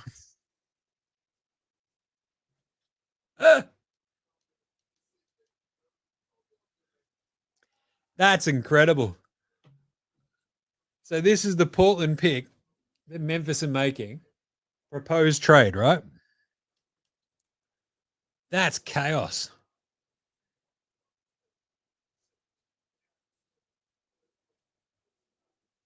Well, that might be it for Duop, Reef, in Portland. Jesus. That is incredible. To fucking Portland, who already have DeAndre Ayton, Donovan Clingan, Time Lord Robert Williams, Duop Reef on the roster, and now Young Hansen. What the fuck? That is insane. You're fucking cooked, Portland. Wow. First, you give up on Anthony Penny Simons, trading for an old ass cooked Jrue Holiday, who's still got another $100 million on his contract. and then you draft another fucking center. That's insane territories. Insane. Wow. Stunning. Just take Nick Clifford, you idiots. Young Hansen at 16. What the fuck? That's fucking funny as shit.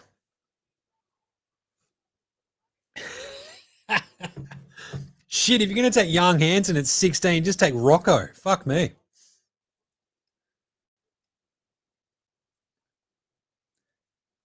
All right, number 17, you got Minnesota. Fuck it, they might just take Rocco at 17. Jesus. Wow, how jacked was that photo of Yee?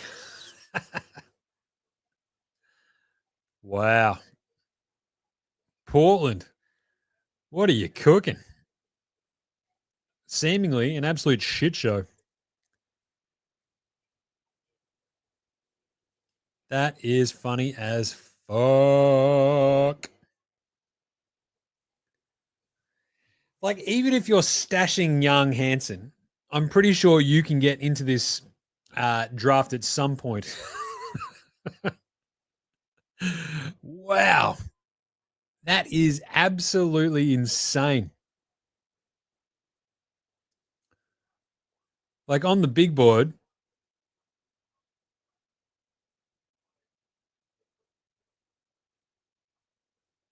Young is just like, where the fuck was he?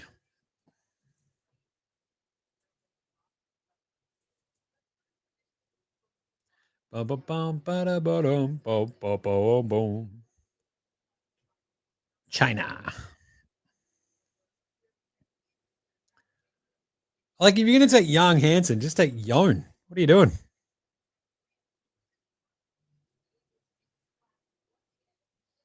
Wow. A fucking amazing.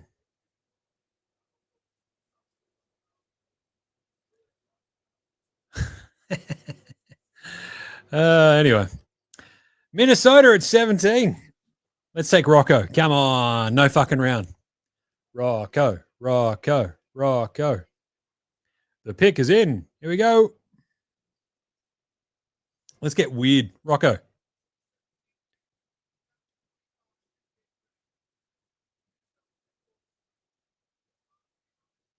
Oh, they took Berenji.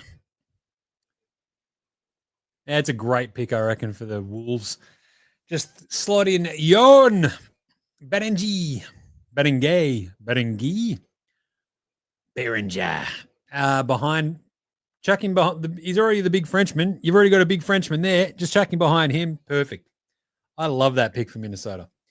Because I didn't think he'd be there by the 17 pick. But because Portland are a bunch of fucking morons. Because Chicago took Patch Williams 2.0. You get to take him at 17. I love that. Hell yeah. Him behind Rudy Gobert. That is fucking perfect.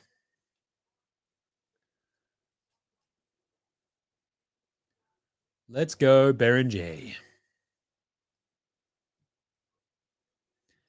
Hilarious vibes. He's just going to be out there blocking the shit out of everybody. Him, Rudy, just Frenching it up there in Minnesota. And away they go. That'd be fucking hilarious.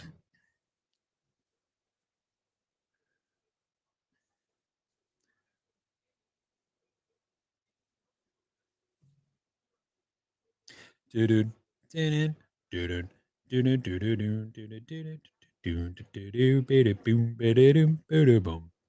Let's go. All right.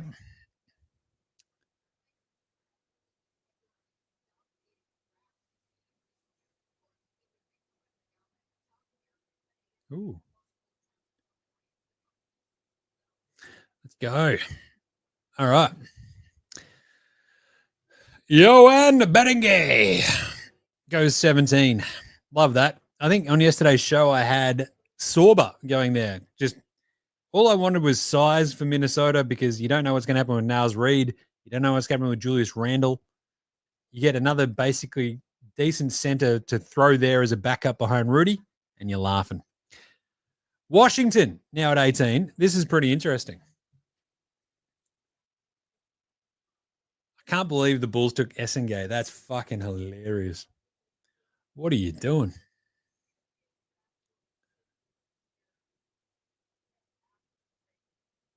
Oh, they're taking a break. Come on. Anyway, 18 for the Washington Wizards. So they already took what? Trey Johnson? Now you got to get another big, I reckon, to play next to Sar at 17. So Danny Wolf. It's not bad. Yakutunis actually could go here too, couldn't he? But they probably just need a big. Because that Washington, like, they've got Kelly Olynyk there now. So bit of a weird situation there in Washington in terms of that roster. Right? You got Sar and fuck all else. You got Sar and Olynyk now. So, I don't know. Here we go. Matty O. Winners and losers so far. Winners. Dallas. Obviously. Losers. Portland. What are you doing? Stashing the 16th pick and taking a center. You idiots. That's unbelievable. Losers. Chicago. Taking Patch Williams 2.0 is just amazing. I love that. So what does Essengay do well? It's, some things. Losers, look, Igor Damien is the most Brooklyn Nets pick in ages, and I just don't rate it that much. Other losers, probably Jeremiah Fears, because he was so pissy about going to New Orleans. That was pretty fucking funny. So the Pelicans are obviously losers as well because they trade up from 23 to 13 and give up an unprotected first for next year, which is just fucking mind-boggling. So the Pelicans are idiots. Brooklyn overstepped, I reckon. Portland took another fucking center. They've got like 6 centers on the roster, which is fucking hilarious. What was it, 5 centers? But yeah, if you've got 5 centers, the old adage goes, you've got none. Seriously, what the fuck? Open season on DeAndre Ayton, though. Other winners. I mean, I find what Utah has done in taking Ace Bailey fascinating because they're just like, fuck it, do not care. The Spurs, though, I love that they got, Dylan Harper and Carter Bryant. Because, that's the other sort of weird thing that they've got. So you've got Harrison Barnes on that team, right? Remember? Harrison Barnes, Keldon Johnson. Carter Bryant's like a slightly different look. And you're like, hey, did we just draft Bruce Brown again? Maybe. Bruce Bowen, not Bruce Brown. What am I talking about? Because Carter Bryant, who knows if he hits those threes again? Lockdown defender, off we go. Bit of classicness. Other winners, I don't know. It just got real weird. Memphis getting Coward, I kind of like that. He's a bit of a weapon. Yeah. Sorba for OKC, that was a pretty good pick too. I don't know, it's a bit of a weird mix. So I think we'll break it down in winners and losers on today's show, but geez. Bit of a bloody worry, isn't it? So who we got? We're still waiting on Washington for pick number 18. And they need a big. This could be Danny Wolf time. Ace Anua. That's not a bad one.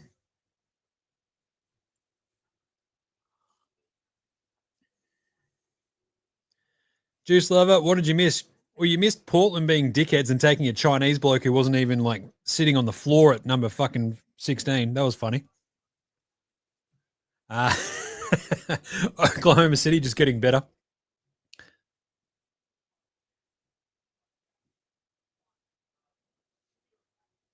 Here we go. Jazz trading up. Walker Clayton Jr. Wow. So Walter Clayton Jr. at 18 for the Yaz. So Washington have traded that 18 pick to Utah for something. Utah were picking at 21. So they've moved from 21 to 18. Washington's probably moved from 18 to 21 and something else. Interesting. Who else is there? What do we reckon? Walter Clayton Jr. for Utah. Kind of makes sense. Any Mozzies yet, Juice Lover? No Australians yet, though. We did get the weird Chinese bloke going at 16, so who the fuck knows? Like, we could get Alex Tui in the 20s. We could get Rocco. Like, if you're going to take young Hansen, you may as well just take Rocco Zakowski. Walter Clayton Jr. goes 18. They keep showing him, so they all know that it's actually happened, which is fucking funny. Like, this is just silly at this point. Amazingly, they've got the Walter Clayton Jr. highlight package ready to go before they know that he's being picked. Remarkable.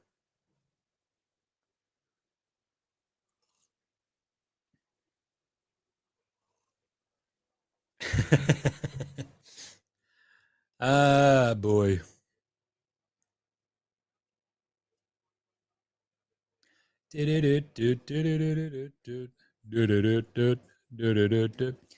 So Shams has just tipped this pick before anything else, right? That's why they're showing the Walter Clayton Jr. stuff, which is crazy. What are you doing?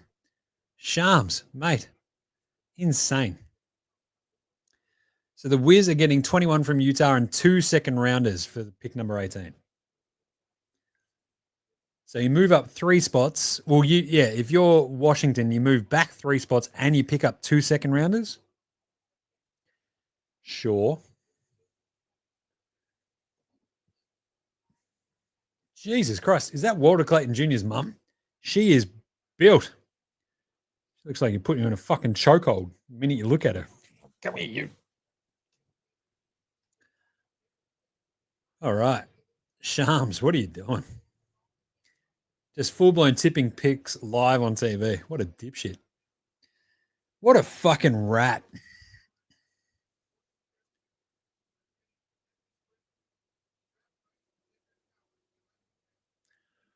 See, now he's reading out fucking drafts that happened an hour ago. Like, what the fuck is this? This is the dumbest, shittest product that is so easily fucking fixed that it blows my mind. NBA, sort it the fuck out. This, again, isn't rocket surgery.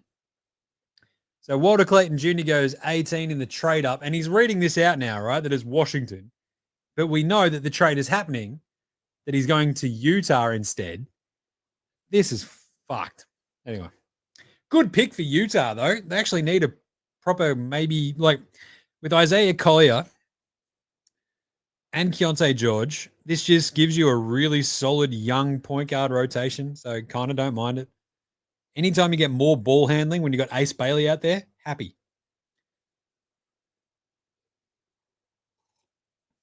So Utah is sending 21, 43, and 2 future second rounders to Washington to go get Walter Clayton Jr.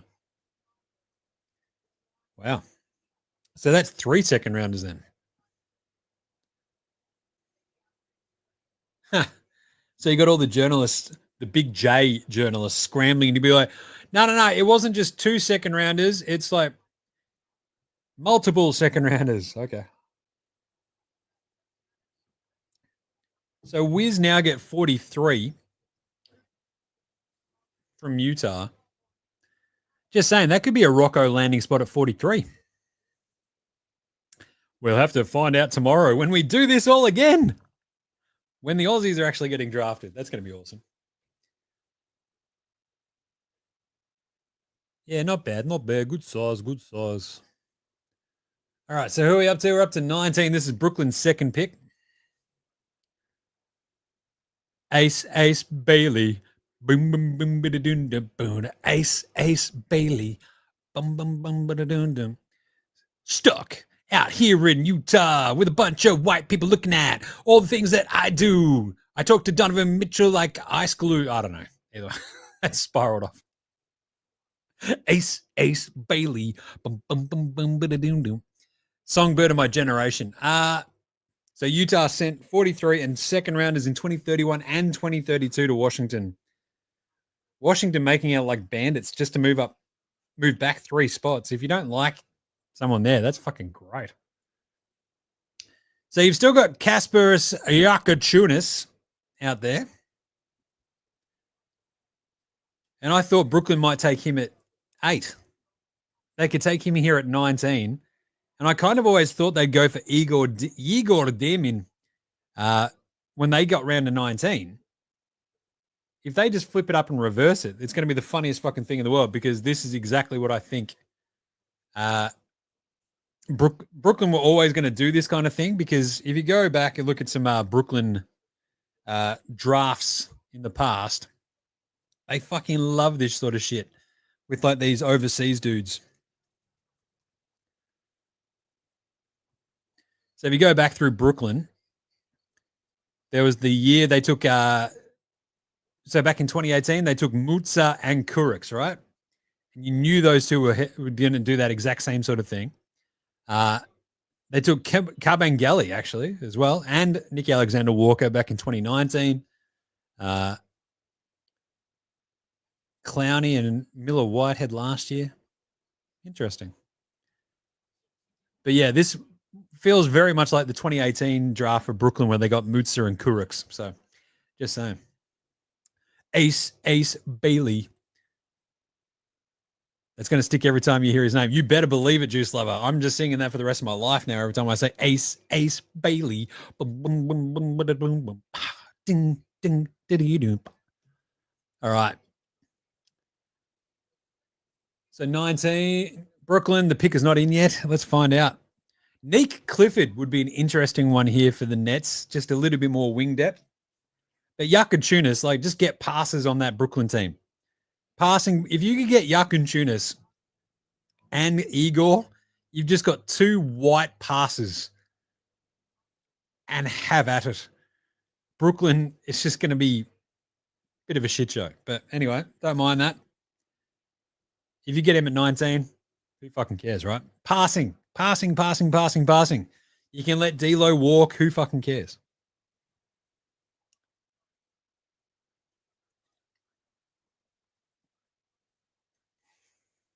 Is that granddad playing peekaboo with the kid? I love that. What are you doing again? Way, here I am. Way. All right, Brooklyn's pick is in. Yakunchunas, what do you reckon? Jace Richardson, Nick Clifford. Because you've got all these picks in the 20s if you're Brooklyn. I feel like you have to take Kasparis Yakunchunas now, because I don't think he's going to be sitting there for much longer. So, just saying.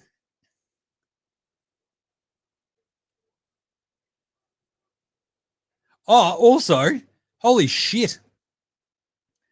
Sort of sharing this on the stream. I just got an awesome fucking email for the squid. So, yes, he's sick as shit at the moment. But he got the nod for Auskick at halftime at the MCG of fucking Carlton Collingwood. Are you kidding me? I am so stoked. That is absolute. I mean, Carlton are going to get their fucking heads kicked in by Collingwood. But at least we get to now go. And he gets to play on the MCG in front of a full fucking MCG. Are you kidding? It's going to be incredible. You have to put in some work over the next week, though. Get his kicking skills up to scratch. I'm stoked, though. I never got to play Auskick halftime anywhere. That's fucking amazing. And he gets to do Carlton fucking Collingwood on a Friday night. It's going to be mega. Cannot wait. All right, Brooklyn, let's go. Select. Oh, they took Trare. Shit. Nobody likes Yakunchunas. Trare, leaves me a bit cold.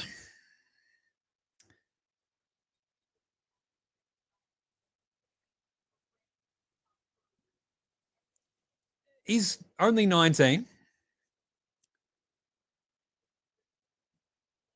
Bit of a weapon. Don't mind him. Bit of Tony Parker. What do you reckon? His shot is always a bit weird.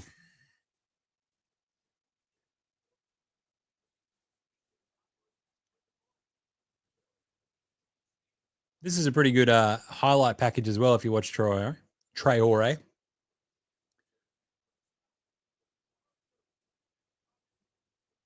But I don't know. I don't mind them just going to get a point guard when you've got Igor as well, a 6'8" point guard. But this is Brooklyn. They're just going full international. They got a Russian point guard, and now you got a French point guard. Hey, they've never fought before. It's fine. Just don't say the word Napoleon. Nolan Traore. Sure. All right, someone take Alex Tui now. Come on, let's do it.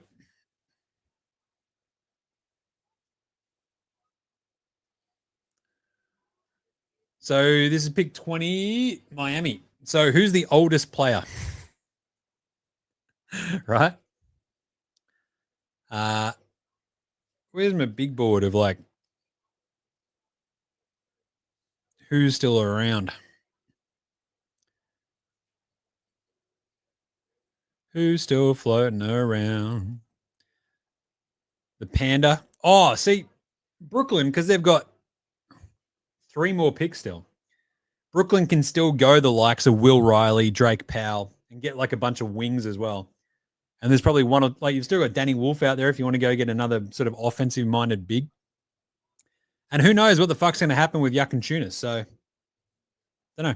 Lee McNeely, the shooter from UConn. Let's have a look. Oh, God, these draft boards are a fucking shit show. There we go. So Brooklyn have the 20. Oh, my God. So Brooklyn have 22 as well, don't forget. So Traore, we go Miami here, then 21, which is the Washington pick after the trade. Then you go back to Brooklyn. So Brooklyn is sitting here going, we've got plenty of options. Traore going at 19 is a bit of an interesting one. Feel like he could have been there at 22. But I don't know. Maybe you're just afraid of Washington snagging him. So anyway. So with Walter Clayton Jr. going, he's like the senior that you've got floating around for Miami. Who else is out there that's like old enough for the Heat to go and get? Rasheer Fleming. He was a junior. Ryan Kalkbrenner. That'd be pretty funny if they went all the way up and got the big white center from Creighton. Jace Richardson. Nick Clifford is sort of the one that sort of stands out to me as a bit of a Miami Heater. You know? So we'll see what happens. Will Riley is another one. Illinois wing. He's a bit thin, but otherwise. Miami Heat, the pick is in. What do we reckon? Alex Tui. Rocco Zukowski. Come on.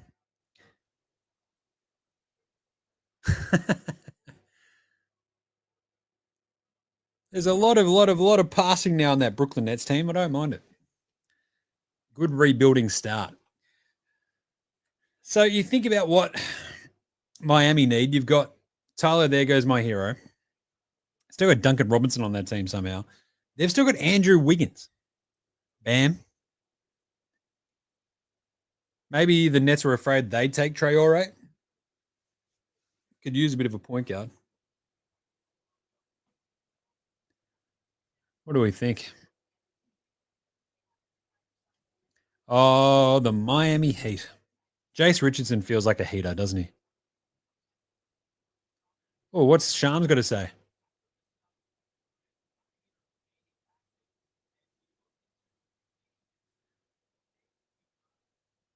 Interesting.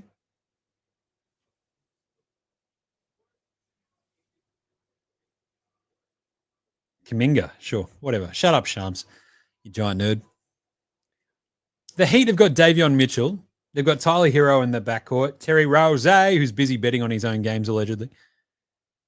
Kind of feel like you need another guard. Yakin Tunis could actually go here. But I still think, like, get another actual couple of springy fucking, like, athletic wings. Will Riley, Nate Clifford, something like that. Drake Powell. Yeah. A couple of interesting ones there. Has Shams tipped this one yet? What's going on? Nope. Oh, that nerd. Nolan Traore. Brooklyn are going to look so fucking different next year. It's crazy. Miami is keeping this pick, apparently.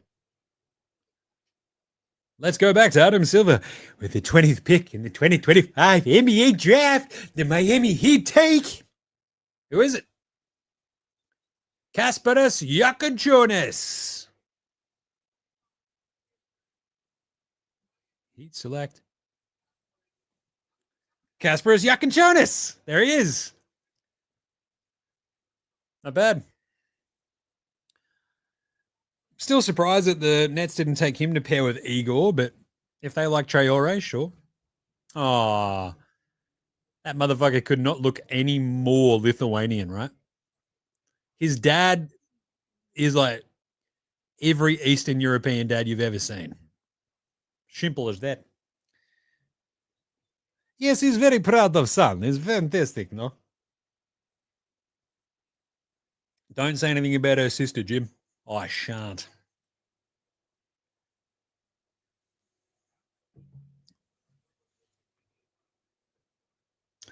Ooh-wee. Lithuania is loading up on talent, though, eh? All right, so this is 21 now, which is the Utah pick that Washington just got. What do Washington need? They probably still need a big, right? So we talked about this when they were picking an 18, but it ends up that goes to Utah. So Danny Wolf, go get a big. Liam McNeely, if you want a bit of a shooter. I don't know. They've got, what are their wings there in Washington? Well, I guess you've got Kelly Olynyk next to Saar, but I feel like you can still take a big here. Let's have a look. Danny Wolf, maybe. Maybe. Oh, yeah. Nate Clifford. Will Riley. Maybe they want some Ace and Newell from Georgia.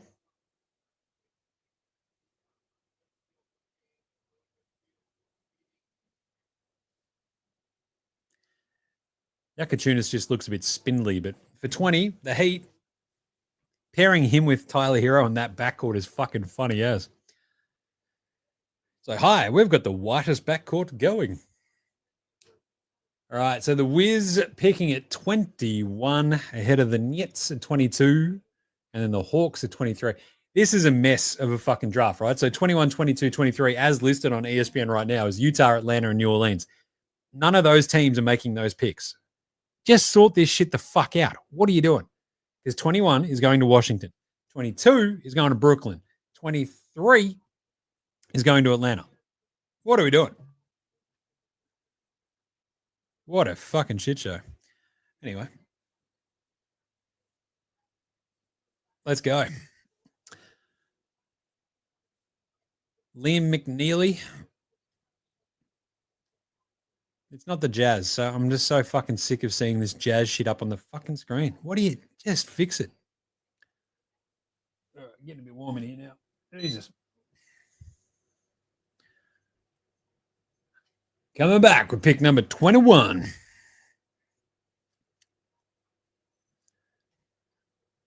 So, Washington. They've got CJ McCollum. They took, who do they take at 6? Trey Johnson. So they probably don't need a shooting guard. I reckon it'll big.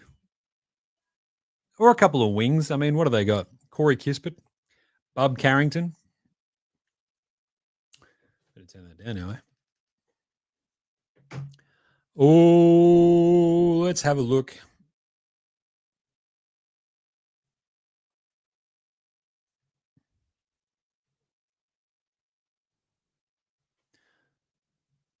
Time for a brewski, says Juice Lover. Jesus. Yeah, I'd be usually just half cup by this point of the draft, but because I got the 6 squid out in the other room, makes it a bit difficult. What do you mean, Jim? Well, you can't get shit faced when you get a sick kid. Not the middle of the day.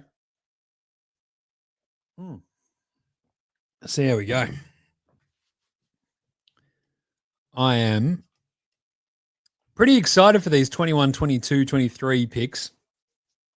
And one of my favorite things is when a team has back-to-back picks, which is when Brooklyn picked 26, 27. Very, very fun stuff. Then you got Boston, obviously, at 28. Who knows if they're going to keep that? 29, Phoenix has been sent to Charlotte. Randomly, the Clippers are at 30. But it's weird because obviously, like some massive teams in the NBA just don't have picks this year. No Lakers picks, no Knicks picks. I mean, you just saw the Pacers traded out of this draft as well. Cleveland don't have any first rounders. Pretty weird, right? But, you know, good on them, I guess. So 21 for the Washington Wizards. Let's say Danny Wolf or Asa Newell. Get some fucking size on that team. Come on, Washington. Then 22, Brooklyn. Will Riley or Drake Powell? Give me one of those wings at 22. 23 is now Atlanta. Whichever wing Brooklyn don't take at 22, if I'm Atlanta, I'm taking them at 23. 24, OKC remarkably have another fucking pick. Hugo Gonzalez, anybody? Hugo Gonzalez. 25, Orlando. Let's say Jace Richardson.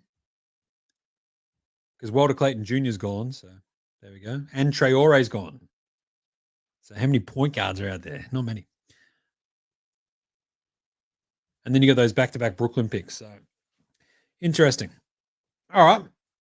So I've got 9 more picks. Then I should actually go do, you know, my fatherly duties and make sure the squid's all right. He was fine last time I checked on him. Let's go. All right.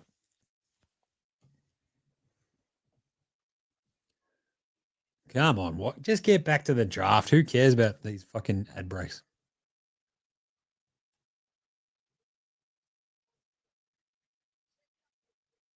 Let's go.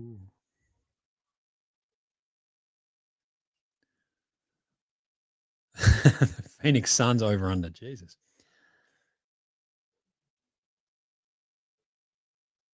Ooh, we've got 21. We're on the fucking clock. Hurry up, Adam Silver.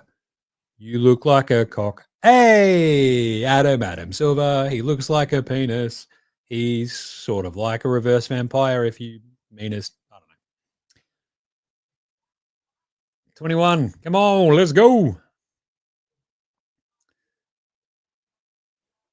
See, we've got a couple of the trade things up the top, but then there's still a bunch of them that don't have it. It's so fucking stupid. Like, this is not like we've got the Utah Jazz's off-season outlook. It's like, this is not a Utah Jazz pick. What are we doing?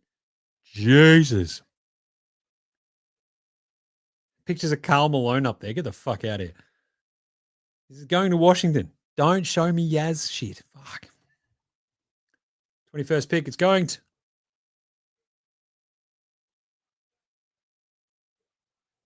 Will Riley. There you go. The wing.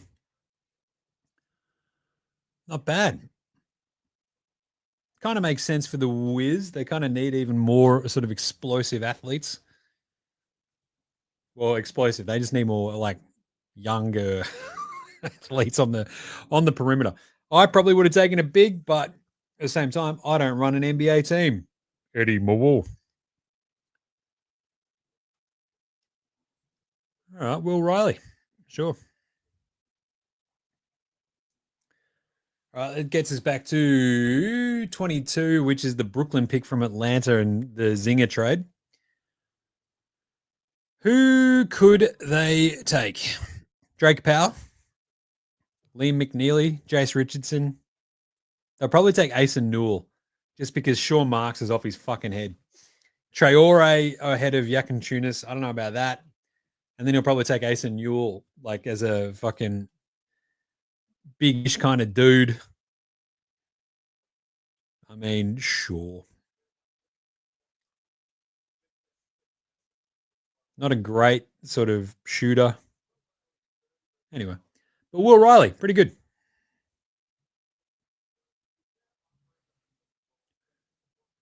Let's go, Will Riley.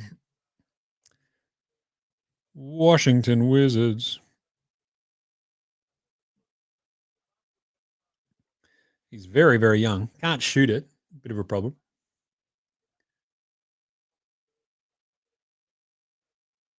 Oh, not bad.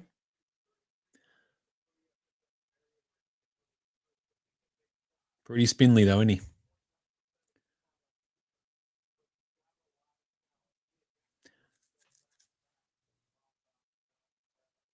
Illinois, 20 and 21. It's pretty good.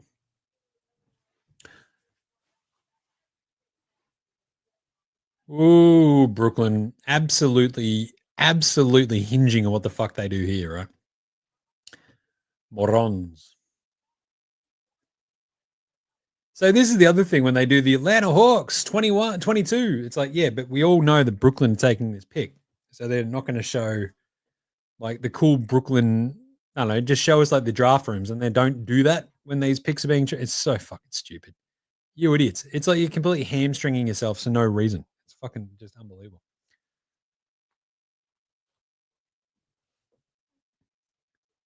Jay Billis is just like, I'm fuming, bro.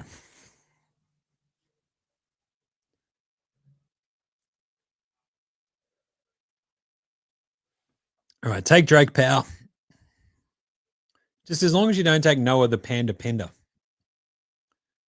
The Yukon shooter, Liam McNeely. I don't know. You've suddenly got too many white guys on that team.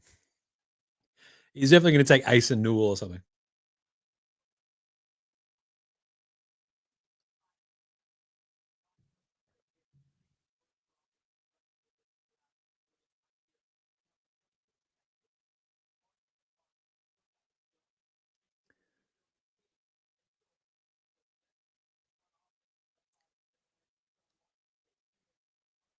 Shams. He just zero aura.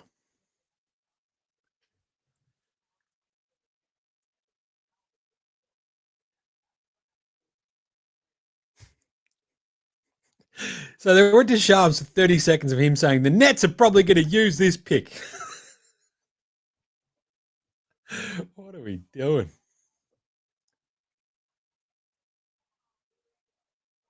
So dumb.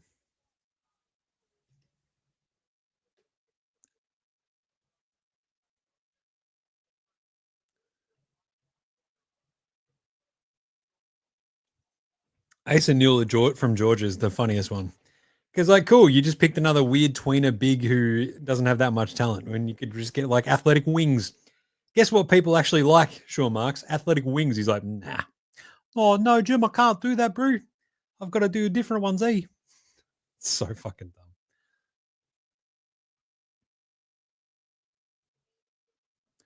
Oh, they are showing the Brooklyn War Room. They love this one. Fucking hell. Ace and Newell, here we come.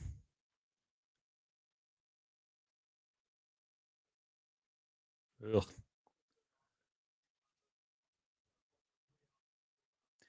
Sure.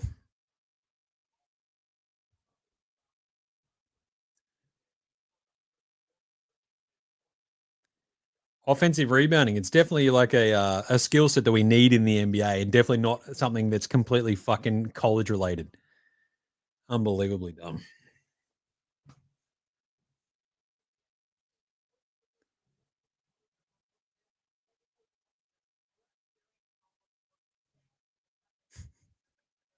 All of the Brooklyn fans, there's like 8 dudes there. It's Brutal. This is horrible patter. So, what are you guys doing? Pick is in 22. Brooklyn. Probably going to take Ace and Newell. Come on. Just hurry up. Let's go.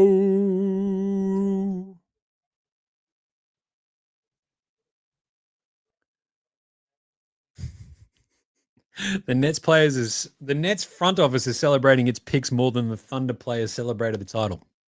It's about right. I love this.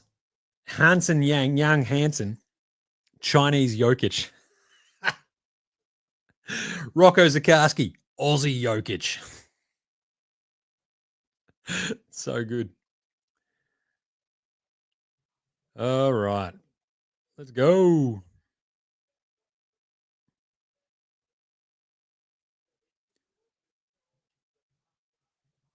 Ace and Newell, sure. Get Will Powell. What are you doing? So not Will Powell, Drake Powell. Will Riley, Drake Powell. That's who I wanted the Nets to get, but here we are. Come on, let's speed this up. You got the Hawks coming up at 23 with the Pelicans pick, and the Nets with the Hawks pick here at 22. How's Sean Marks going to fuck this one up? What do you reckon?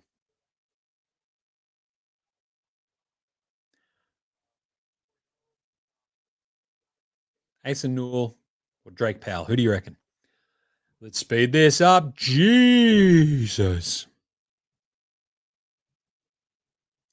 The pick is in. I know. It's been in for a long fucking time. Drake Powell, Ace and Newell. With the 22nd pick in the 2025 NBA draft. The Hawks. Drake Powell. There you go. I like that for the Nets. You see, the reaction of the crowd is absolutely nothing because they've got this Hawk shit up there when it's actually Brooklyn making the pick.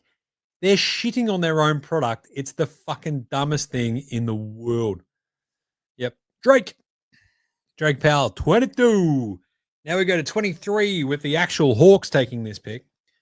I do wonder if the Nets are a bit afraid of the Hawks taking Drake Powell at 23 as one of the more athletic sort of wings out there.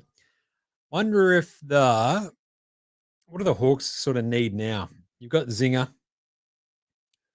They could take, actually, Ace and Newell. Get another sort of backup big to go next to Onyeka Okongwu behind Zinger. Backup Jalen Johnson. He's from Georgia. They'd love that. Need Clifford to be an interesting one as well. Just get me some wings. Oh, wow. We're going to another break. They just spent fucking 40 minutes on picks 21 and 22. Jesus. I have to take a break and go get more coffee. This is getting stupid. All right. Be back in a sec. Going to get more coffee again.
Hey,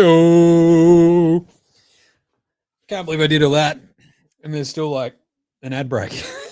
What the fuck is going on? This draft is a schmozzle. So, did you know from here on out, only one pick belongs to the team actually making the pick?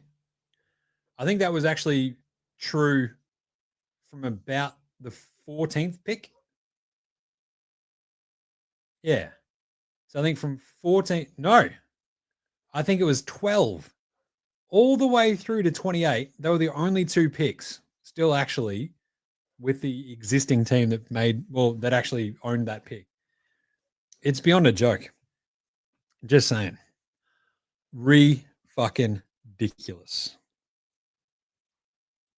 Right. Hell yeah. All right. Still adds. Hooray. Drake Power to Brooklyn. I really like this one for them. Just for the simple fact that, like, as a, athletic wing, that's kind of what they need. More of that.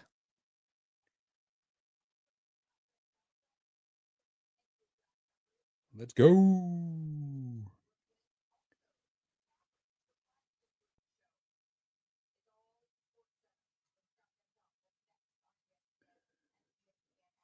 Ba-ba-ba-ba-ba-da.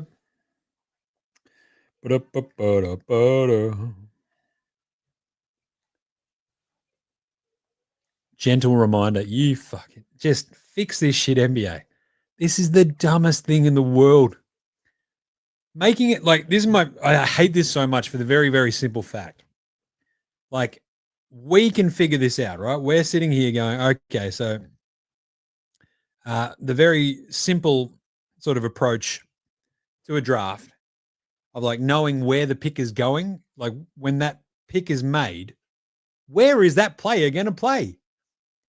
That's what you should be fucking aiming for when you have a draft. Instead, this is an absolute fucking shit show of a fucking broadcast and of a draft. Seriously, I get, you can't, nothing's actually confirmed until after the fucking actual technical year of the NBA. I don't care. Just fucking have it laid up where we know who's making the pick and where this player is going to play. It's not hard. NFL smashed it this year, crushed it. We've still got dumb fuckery like this where it's like the Atlanta Hawks, the Pelicans, the pick is in. It's like this is going to the Hawks. And then last pick, they had the Hawks making the pick, but it was going to Brooklyn.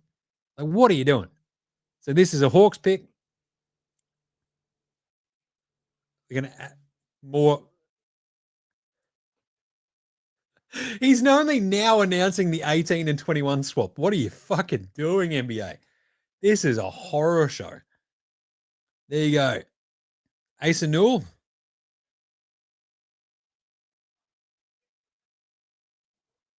This is for the Hawks. Asa Newell, the Georgia guy. Bang. Nailed it. Sure. That's pretty good. They just sort of need a little bit more, I don't know. You got Zinger. You never can trust him to stay on the court for more than 50 games in a season. A Kongwu, pretty solid last year. You can now piss Capella off. Asa Newell comes in. Sure. Not bad. So that was 23. I actually had Asa Newell going 23 in yesterday's show. Nailed it. But that was to the Pelicans because they needed some size. They got their size when they did this trade and they went up to go get Derek Queen. So, all right, this is 24, which is a OKC pick. Yep. Hugo, they're going to get an overseas dude at this point, don't they, OKC? Because they took their backup big at 15, Sorba from Georgetown. They literally don't have, they've already got all 15 of their players under contract for next year. They literally don't have any space for this dude. So this is going to be a draft and stash. So probably Hugo Gonzalez. Traore is already off the board. Ben Sarif, the blue dude who's, what is it, the Israeli kid who was like playing in France. The Panda. They might take the Panda here. What do you reckon? Anyway. Got to sort out the squid.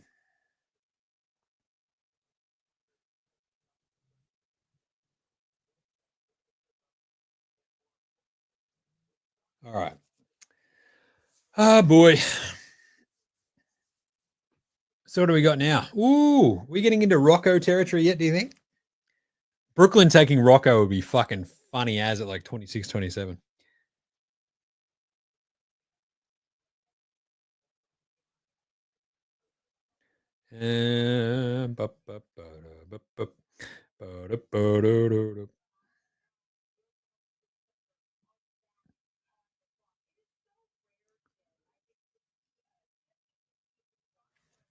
OKC on the clock, but probably not gonna draft a dude. PDX Pete. Hey PDX Pete, what the fuck are Portland doing? Yang Hansen basically sounds like a Chinese rapper. Young Hansen, but with an A instead of a U. Crazy gear. Portland just off their fucking heads. Trading back and then taking a center is like some of the dumbest shit you'll ever fucking see. I have no idea what's going up there in Portland territory. Like Hansen was not going to go there, like in the first round. I reckon. Like it was insane. Like if you just go to like Yang Hansen, he's in like the 40s sort of range, right? But anyway, horrible. The worst Hansen brother. Yeah, Yang Hansen. It's like, where's Taylor? Where's Zach? He's my favorite. What was the other one? What was it? Zach, Taylor, Iggy? Is he? I have to look this up now. Hanson band.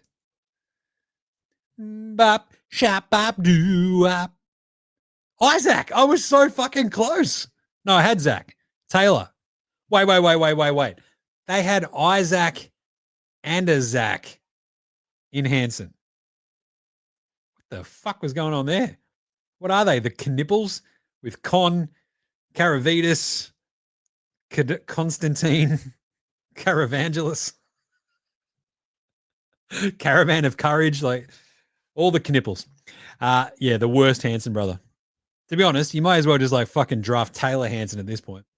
Matty O, do I have a Tui's in the fridge just in case? Yeah, nah. Nah, you won't catch me drinking that shit. I'm with all due respect.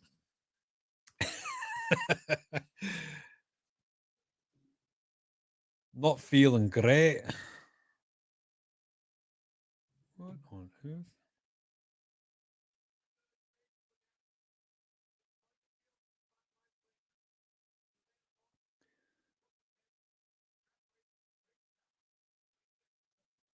Now they're just getting to these ones. It's fucking stupid as.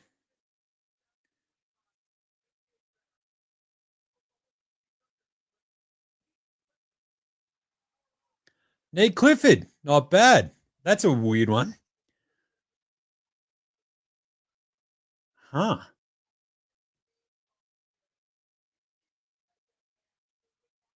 I 100% expected that to be Hugo Gonzalez.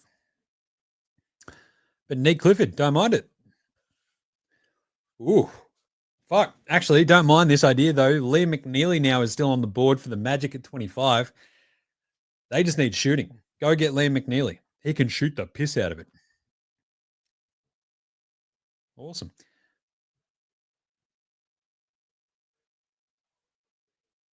What the hell?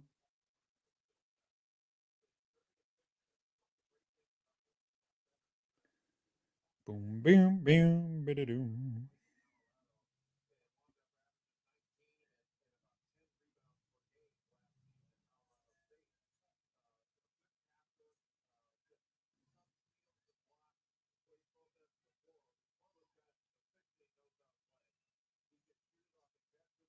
Let's go.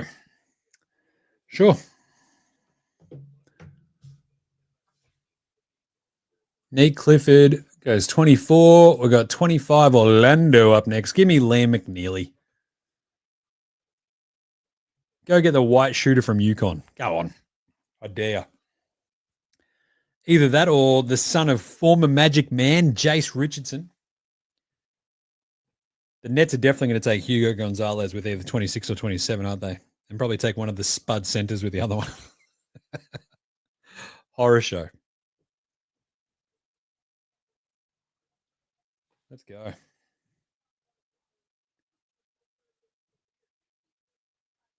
Boom, bam, bam, ba-da-doom.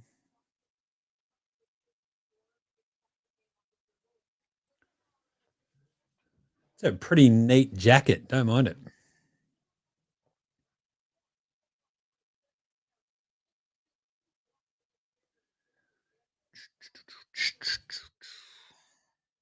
What the hell?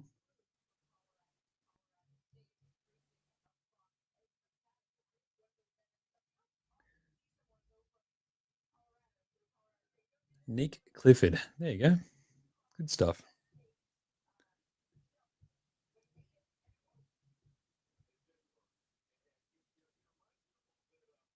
Sure.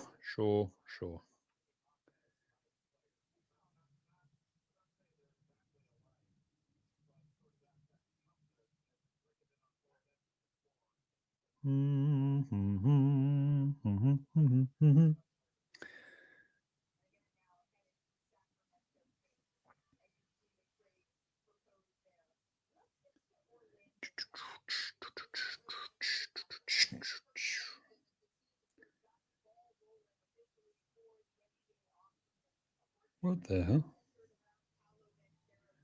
Kidding me. Anyway, let's go. 25 Orlando. Lock back in. Lee McNeely, Jace Richardson, Danny Wolf shooting big. Interesting.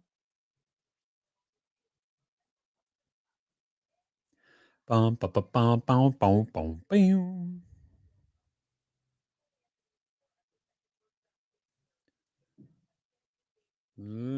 Get McNeely. Alex Tui to the Magic? What do you reckon? Rocco to the Magic would be funny as hell. All right. So the Kings took that OKC pick, which is why he was wearing the purple jacket, which is pretty crazy. Was he wearing the purple jacket because he was promised at 24 to go and get that? Or did Sacramento trade for him and they saw that he was wearing the purple jacket? Anyway, Orlando's pick is in. Nate Clifford going to the Kings at 24. It was always weird that OKC would use that pick, so they didn't, obviously. There you go. Bop, bop, bop, bop, ba-da-da-da-da, bop, bop. Orlando, come on, take McNeely. What are you doing?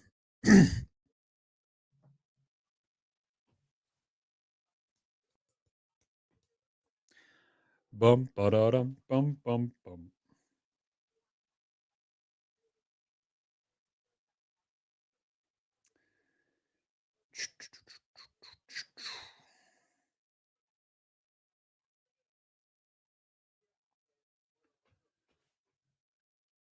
Jay Billis has got a great tan for a bald guy. You know? Sort of suits him. You can tell he doesn't wear a lot of hats, which is a worry. All right, Orlando, who are we going? McNeely. Do McNeely. Let's go. Oh, they took Richardson. There you go. That's who I had in my draft yesterday, going at 25. Son of a former Magic man. Jason Richardson was on the Magic for a little bit. Interesting. They just need some scoring, some shooting. Desmond Bain, but he's also like Jason Richardson's also pretty fucking small. So you just traded for Bain. You kind of got that again. A bit weird. Anyway, let's see if we can get a couple of these sushi rolls for the squid.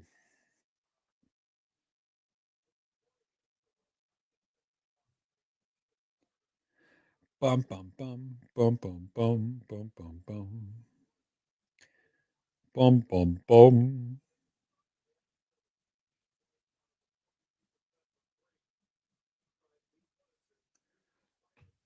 He's just not that big. It's a bit of a worry.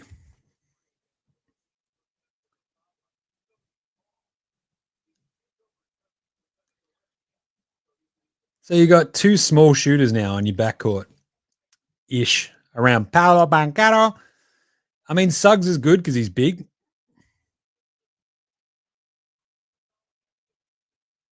But wow. Wow. Boom, boom, boom, boom, boom, boom.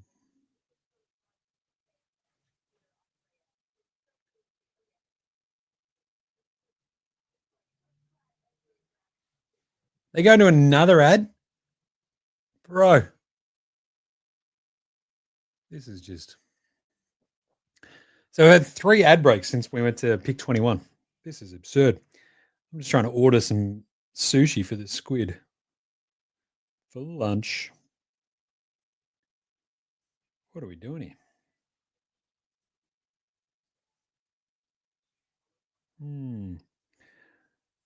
It's a bit shit house.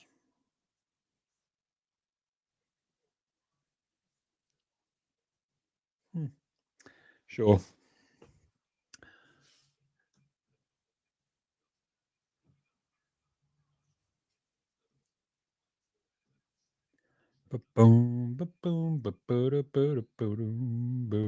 Servo sushi. That's what we need to sort out. Got to get that sorted for the squid. That'll sort him out real quick. Just go hammering songs, mate.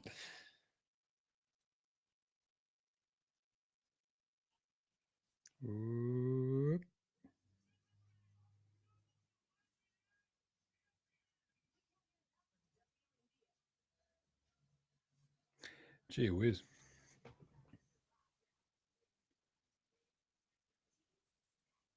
So many bloody ads at this point. Anyway.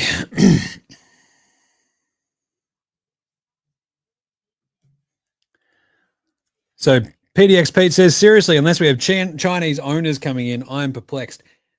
Maybe. To be honest, up for sale. Makes a bit of sense. Don't mind it.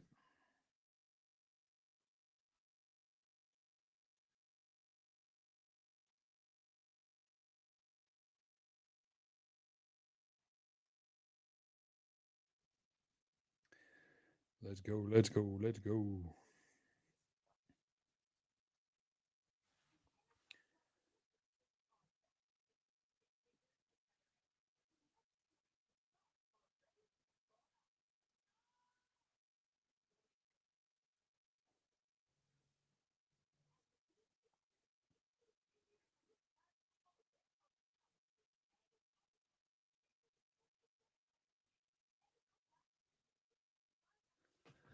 See how we go. What do you reckon?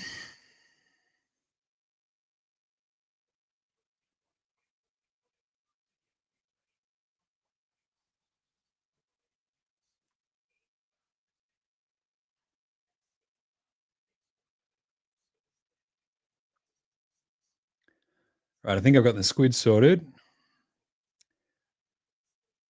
Let's go. Right. That'll clean him out. Yeah, the servo sushi would have absolutely sorted the squid out. So your gut's feeling bad now, buddy. So let's sort it out here. Bang. He's the next Chinese yoker. She can fuck off right off the bat. I'll tell you what, PDX Pete, I do love a good Chinese joker. It's pretty good. Still owe him an episode from last draft. That sounds about right. Got to get him on. Let's go. On your PDX Pete.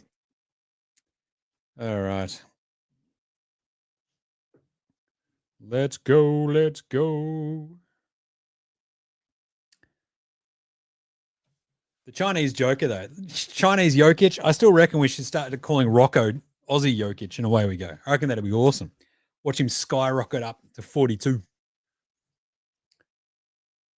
Seriously, they are fucking cramming the ads in the back half of this first round. This is taking the piss, mate. Because we've got an Orlando at 25. We've had 3 ad breaks since 21, and we're up to only 25. That's an ad break per pick, basically. This is so stupid. The NBA have absolutely fucking cooked this. I will tell you what. Wow. So do we get any more actual info on the Sacramento Kings trade for 24?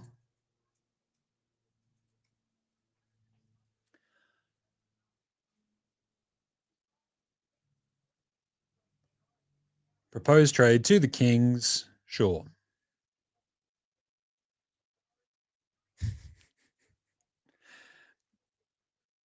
At number 24, the Kings have acquired the rights to Nick Clifford, and we don't know for what.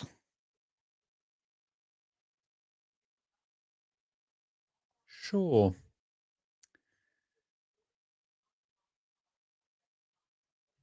Anyway. Whatever. Sacramento. Nick Clifford. Got him.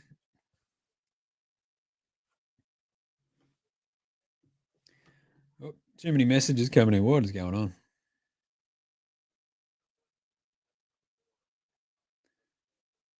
Oh, I've got a yeah, nah from Danny D. That's a good one. Ooh. Here we go. Brooklyn. Oh, they took the Israeli dude? Oh, God. Brooklyn have just. Sure.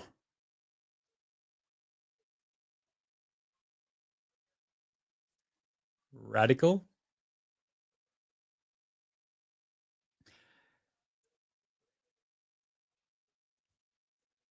Sure. So they've gone 3 international dudes, the Brooklyn Nets, with of their 4 picks, and the other one was Dwight Powell. Not Dwight Powell. What was his name? Fucking how have I forgotten? Drake Powell. Not to be confused with Dwight Powell, who was already an NBA player. Is Duop under contract? Nah, Duop was always in like the weird sort of like non-guaranteed 2-way, then another fucking contract kind of thing. So Duop was a bit weird. SI saying Exum might be a Laker. But the thing is, Sports Illustrated are basically now just a AI aggregation site. So SI basically will see something that someone has said on the internet and go, he's rumored to go to the Lakers. It's because the Lakers fans like, who can we get that's good for no money? I fucking hate the Sarif pick for Brooklyn. Second rounder. What are you doing? But at the same time, who was left? It's like, yeah, not too many ones there. Like Rasheer Fleming, maybe. Hugo Gonzalez, I probably like him even more as a bit of a stash, perhaps. Kalkbrenner, Why wouldn't you take Liam McNeely? Give me the shooter.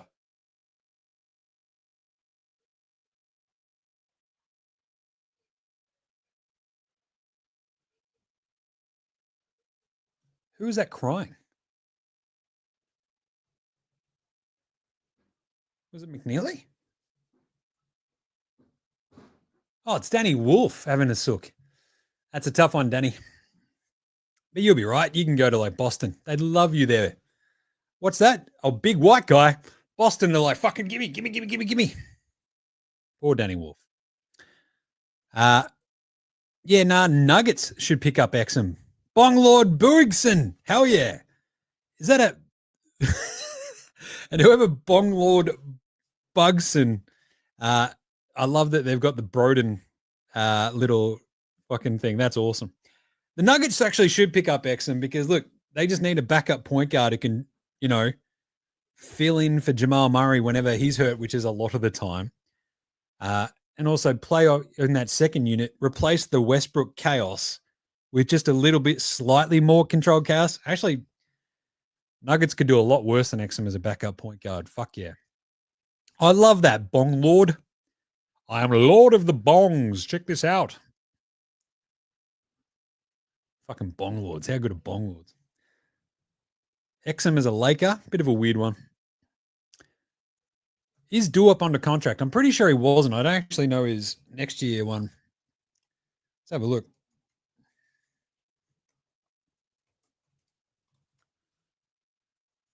All right, Brooklyn at 27, having just sort of wasted 26 and ugh. Danny Wolf. Oh, that's just sad.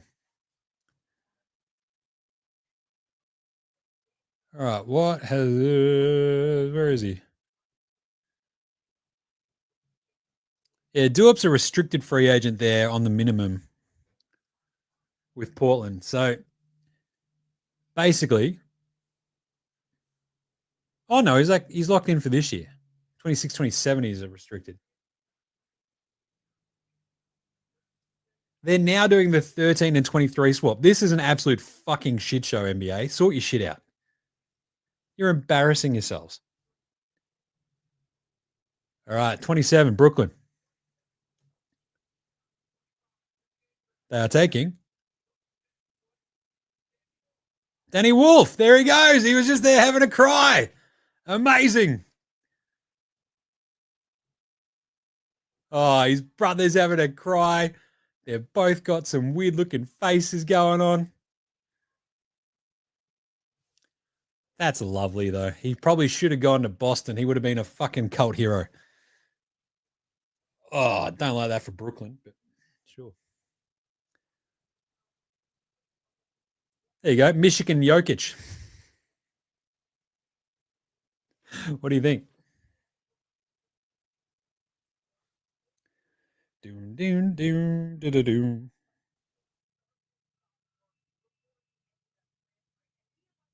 Old mate's messaging me now.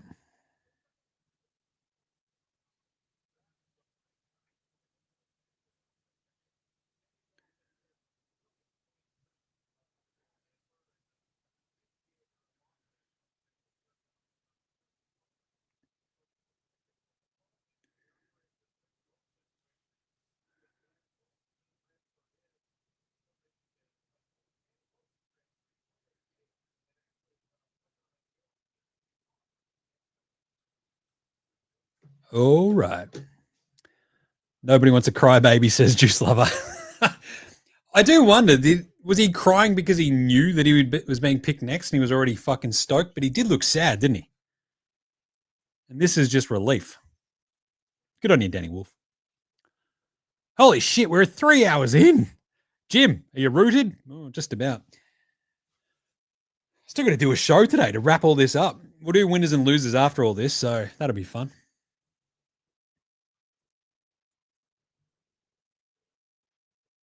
Yeah, not bad. I'm not going to lie. 5 first rounders for Brooklyn. I like 2 of them. The rest of them are shit house. The Traore over Yakintunis. What do you fucking even Igor over Maluach?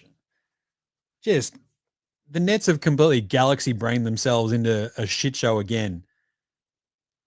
And it's hard not to think that this is just Sean Marks going, oh, bro, no, this is the process, eh?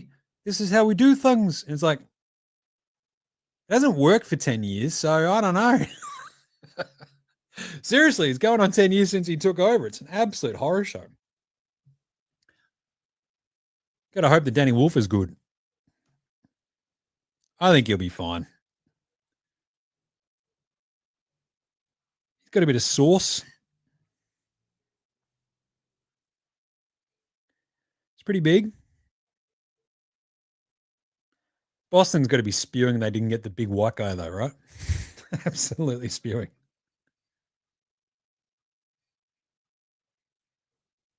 Mum, settle the fuck down, mate. I like the dad just wrapped up mum around the arms, like, fucking, you need to just pull it back a little bit. It's his fucking moment. You shush the fuck up. It's pretty good. Not bad. Oh, right.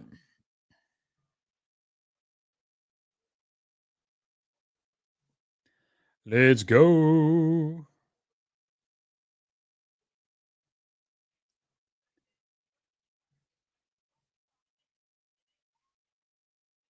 Mum, shut the fuck up.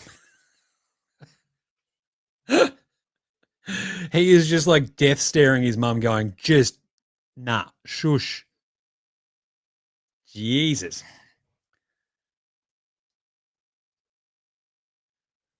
That is just some over the top white mumming action there, I reckon. God love her. Anyway, he's an interesting player, that one is Danny Wolf. Oh my God. His brother is fucking just. Oh, he's an ugly crier too. That's an ugly one. Yeesh. Oh shit, Boston already picking.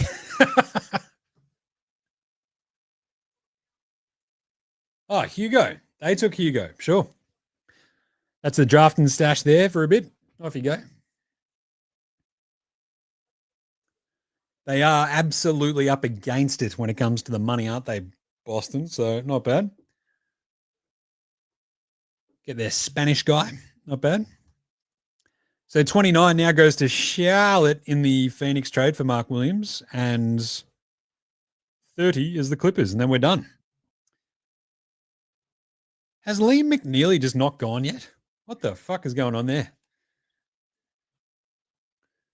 That's pretty crazy.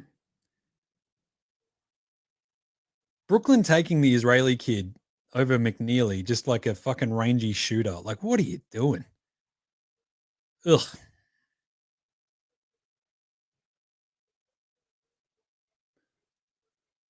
Like, they didn't have it. Like, UConn, McNeely, like, just give him a fucking point. Like, somebody can pass him the ball, and I think you're good. Crazy, man. Crazy. All right, come on, let's speed this up. Phoenix picking for the Charlotte Hornets.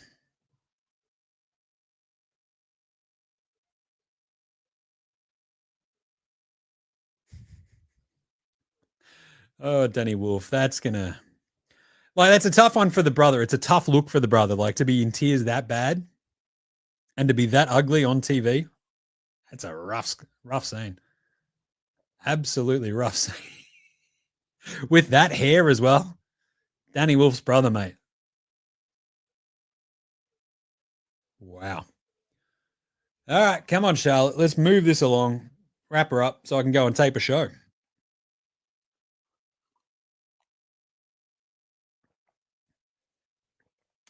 So what does Charlotte need? They probably need some bigs. What's that? The big dude from Creighton is still there. Maxime, the dude from Stanford, Renal. Kalkbrenner from Creighton is there. Rashir Fleming is the bigger forward guy. I feel like he should go to the Clippers to back up. Cool. Oh, we're going to another break. Great. Sure.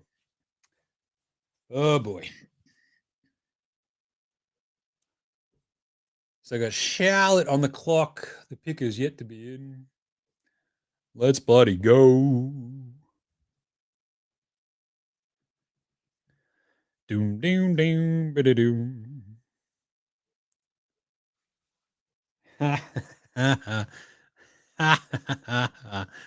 The best. I love that the Celtics took Hugo Gonzalez. I know. What do you reckon? Are we going to get any of the Aussies? We've got 4 Aussies in this draft. Are we going to see any of them in the last 2 picks of the first round? Charlotte, Tyrese Proctor. They do have 2 second rounders, though, straight up, Charlotte. So I'd probably, if I was them, I'd probably go one of the bigs in the first round. And then probably go what have they got? They've got 33 and 34 Charlotte. I'd probably use one of 33 or 34 on Tyrese Proctor if I'm the Hornets. Just saying. And then looking ahead for Rocco, Lockie Olbrick, Alex Tui. Brooklyn Tui at 36. Interesting. Indiana Pacers with the 38 pick from the Spurs. Alex Tui, let's go. Make him a pacer. That'd be awesome. Rocco at 41 for the Warriors. Rocco at 40 for the Wizards. Or that, no, the Wizards. Yeah, which one do they get from Utah? 41? 43. Wizards have got a couple of second rounders. They could probably take Rocco. Just saying. Good times. Where do you guys want the Aussies to go? Alex Tui, where's his best fit? Actually, Minnesota, they worked out Rocco, didn't they? They've got pick 31. So the first pick tomorrow. I feel like that might be a little bit high for him, though. Who knows? Alex Tui next to Giddy at 45 from the Bulls. Maybe. Yeah, Charlotte. I reckon they should take Tyrese Proctor. Just get another point guard on that team with either 33 or 34. He's from Duke. They're going to love that. You've got Con Knipple already. Bang. Double up the Duke. Double up the Duke. John Cassavetes. Come on, we're almost 3.5 hours into this fucking thing. Of course, we're going to get a little bit delirious. Let's go. Come on, we've got 2 more picks. I'm going to go check on my son. Every time I've gone back over there, he's just literally on the couch watching a movie. So he was doing some Lego at one point. All right.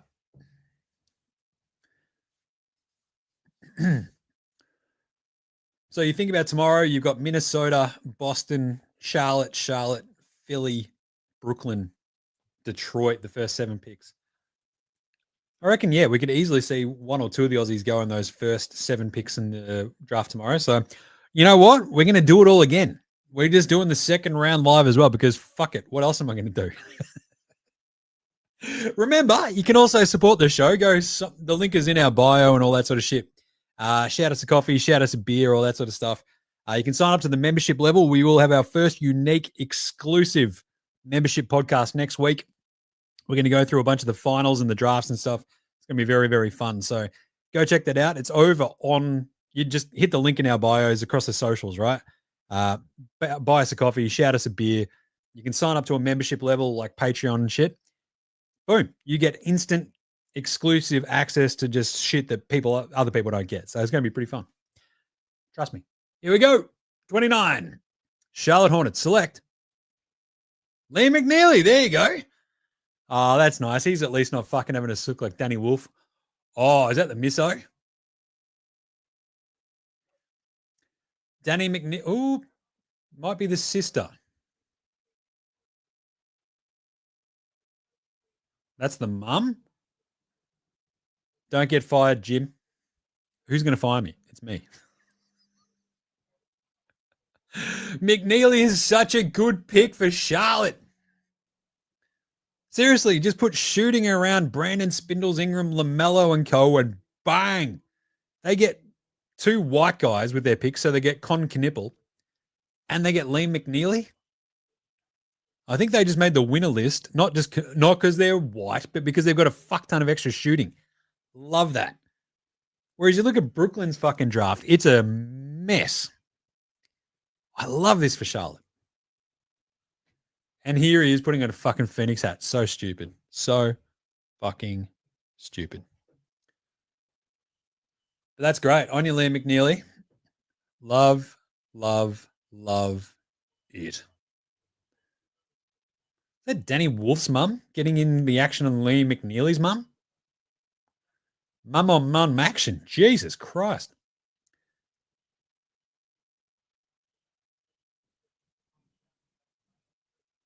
McNeely's going to be real good on Charlotte. That is a steal for the Hornets. That leaves us with the Clippers for the last pick of the draft. Who's excited? We're going to do the winners and losers after this, after I have a bit of a feed to make sure the squid's all good. Go straight into taping today's recap show. That'll be fun. You know some of the winners and losers already. And we'll do a little bit of the second round preview and sort of check to see where the Aussies are going to go. Unless the Clippers surprise everybody and just go take Alex Tui right now. Or Rocco. Maybe Proctor. Tyrese Proctor would actually be really, really good on the Clippers. Just saying. Do they have a second rounder? Toronto would be great for Proctor at 39. Just saying. But Charlotte should take him 33 or 34. Let's have a look at the Clippers. You think about like that entire roster, right? You've got Chris Dunn and you've got Simo. Are they going to bring back Simo? Who knows? Patty Mills is still on that roster. I don't know if you've got him. Go get Tyrese Proctor on the cheap. You could have Harden, Dunn, Bogdan Bogdanovic, Norm Powell. Tyrese Proctor is your Tyrese Proctor replacing Ben Simmons on the Clippers would be fucking hilarious because he's would instantly replace him in all of our hearts. Someone tell Simmons to come on the podcast. What a fucking crybaby. Come on, Simo.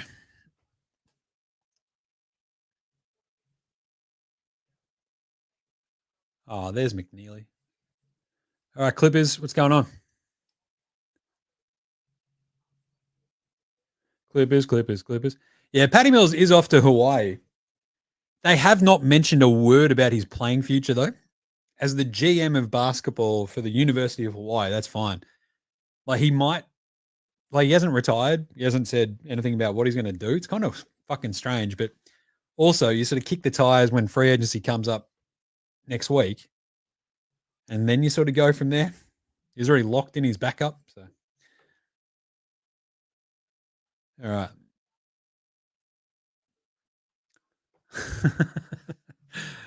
Come on, let's go, Clippers. Speed this the fuck up. I'm starving. So we will do on today's show, we're going to do winners and losers. We'll grade, what do you reckon, each of the picks or each of the teams? I think the grade for the picks is probably the better one because the teams are sort of what you do at the end of the second round. So we might do that on tomorrow's show. We'll do winners and losers the first round, do some picks grading and shit like that. Spoiler alert, Brooklyn shithouse. Portland, what's worse than an F? What did I used to get in school? Uncompleted, wasn't it? Was that a UA? Yeah. Anyway, come on. Clippers, get the pick in, you idiots. You've got literally the pick of the board. You should have made up your mind by now. The Sixers not trading out of 3 and still taking VJ was pretty interesting. Ace bailing to the Yaz was incredibly interesting. Trade Johnson on the Wiz. Kind of don't mind it. You've sort of got Bob Carrington there as well. Jeremiah Fears very clearly not excited about the Pelicans vibe. The Nets each time just overreached and galaxy brain themselves out of just much more solid, better, smarter picks. I don't know. So dumb. The Grizzlies getting cowed. I love that one. The Bulls, I mean, Essengay's great, but at the same time, he's Patch Williams 2.0 maybe.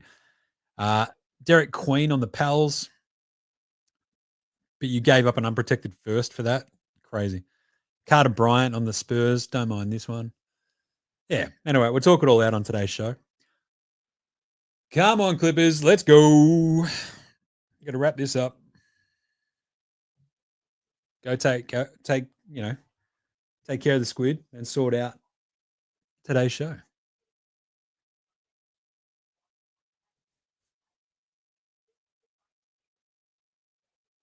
Come on.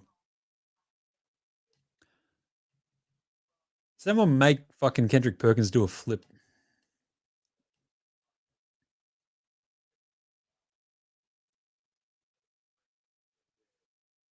Lee McNeely crying with a fucking Suns hat on. Like, what are we doing here? So shit. The dumbest shit in the world. Bum, bum, bum, bum, bum, bum.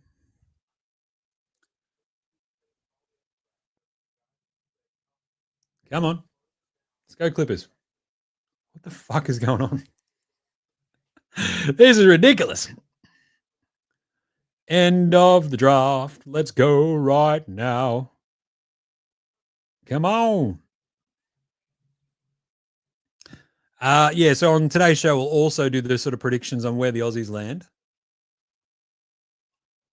because we've got some pretty interesting landing spots. And here we go. Adam Silver with the Clippers. Final pick.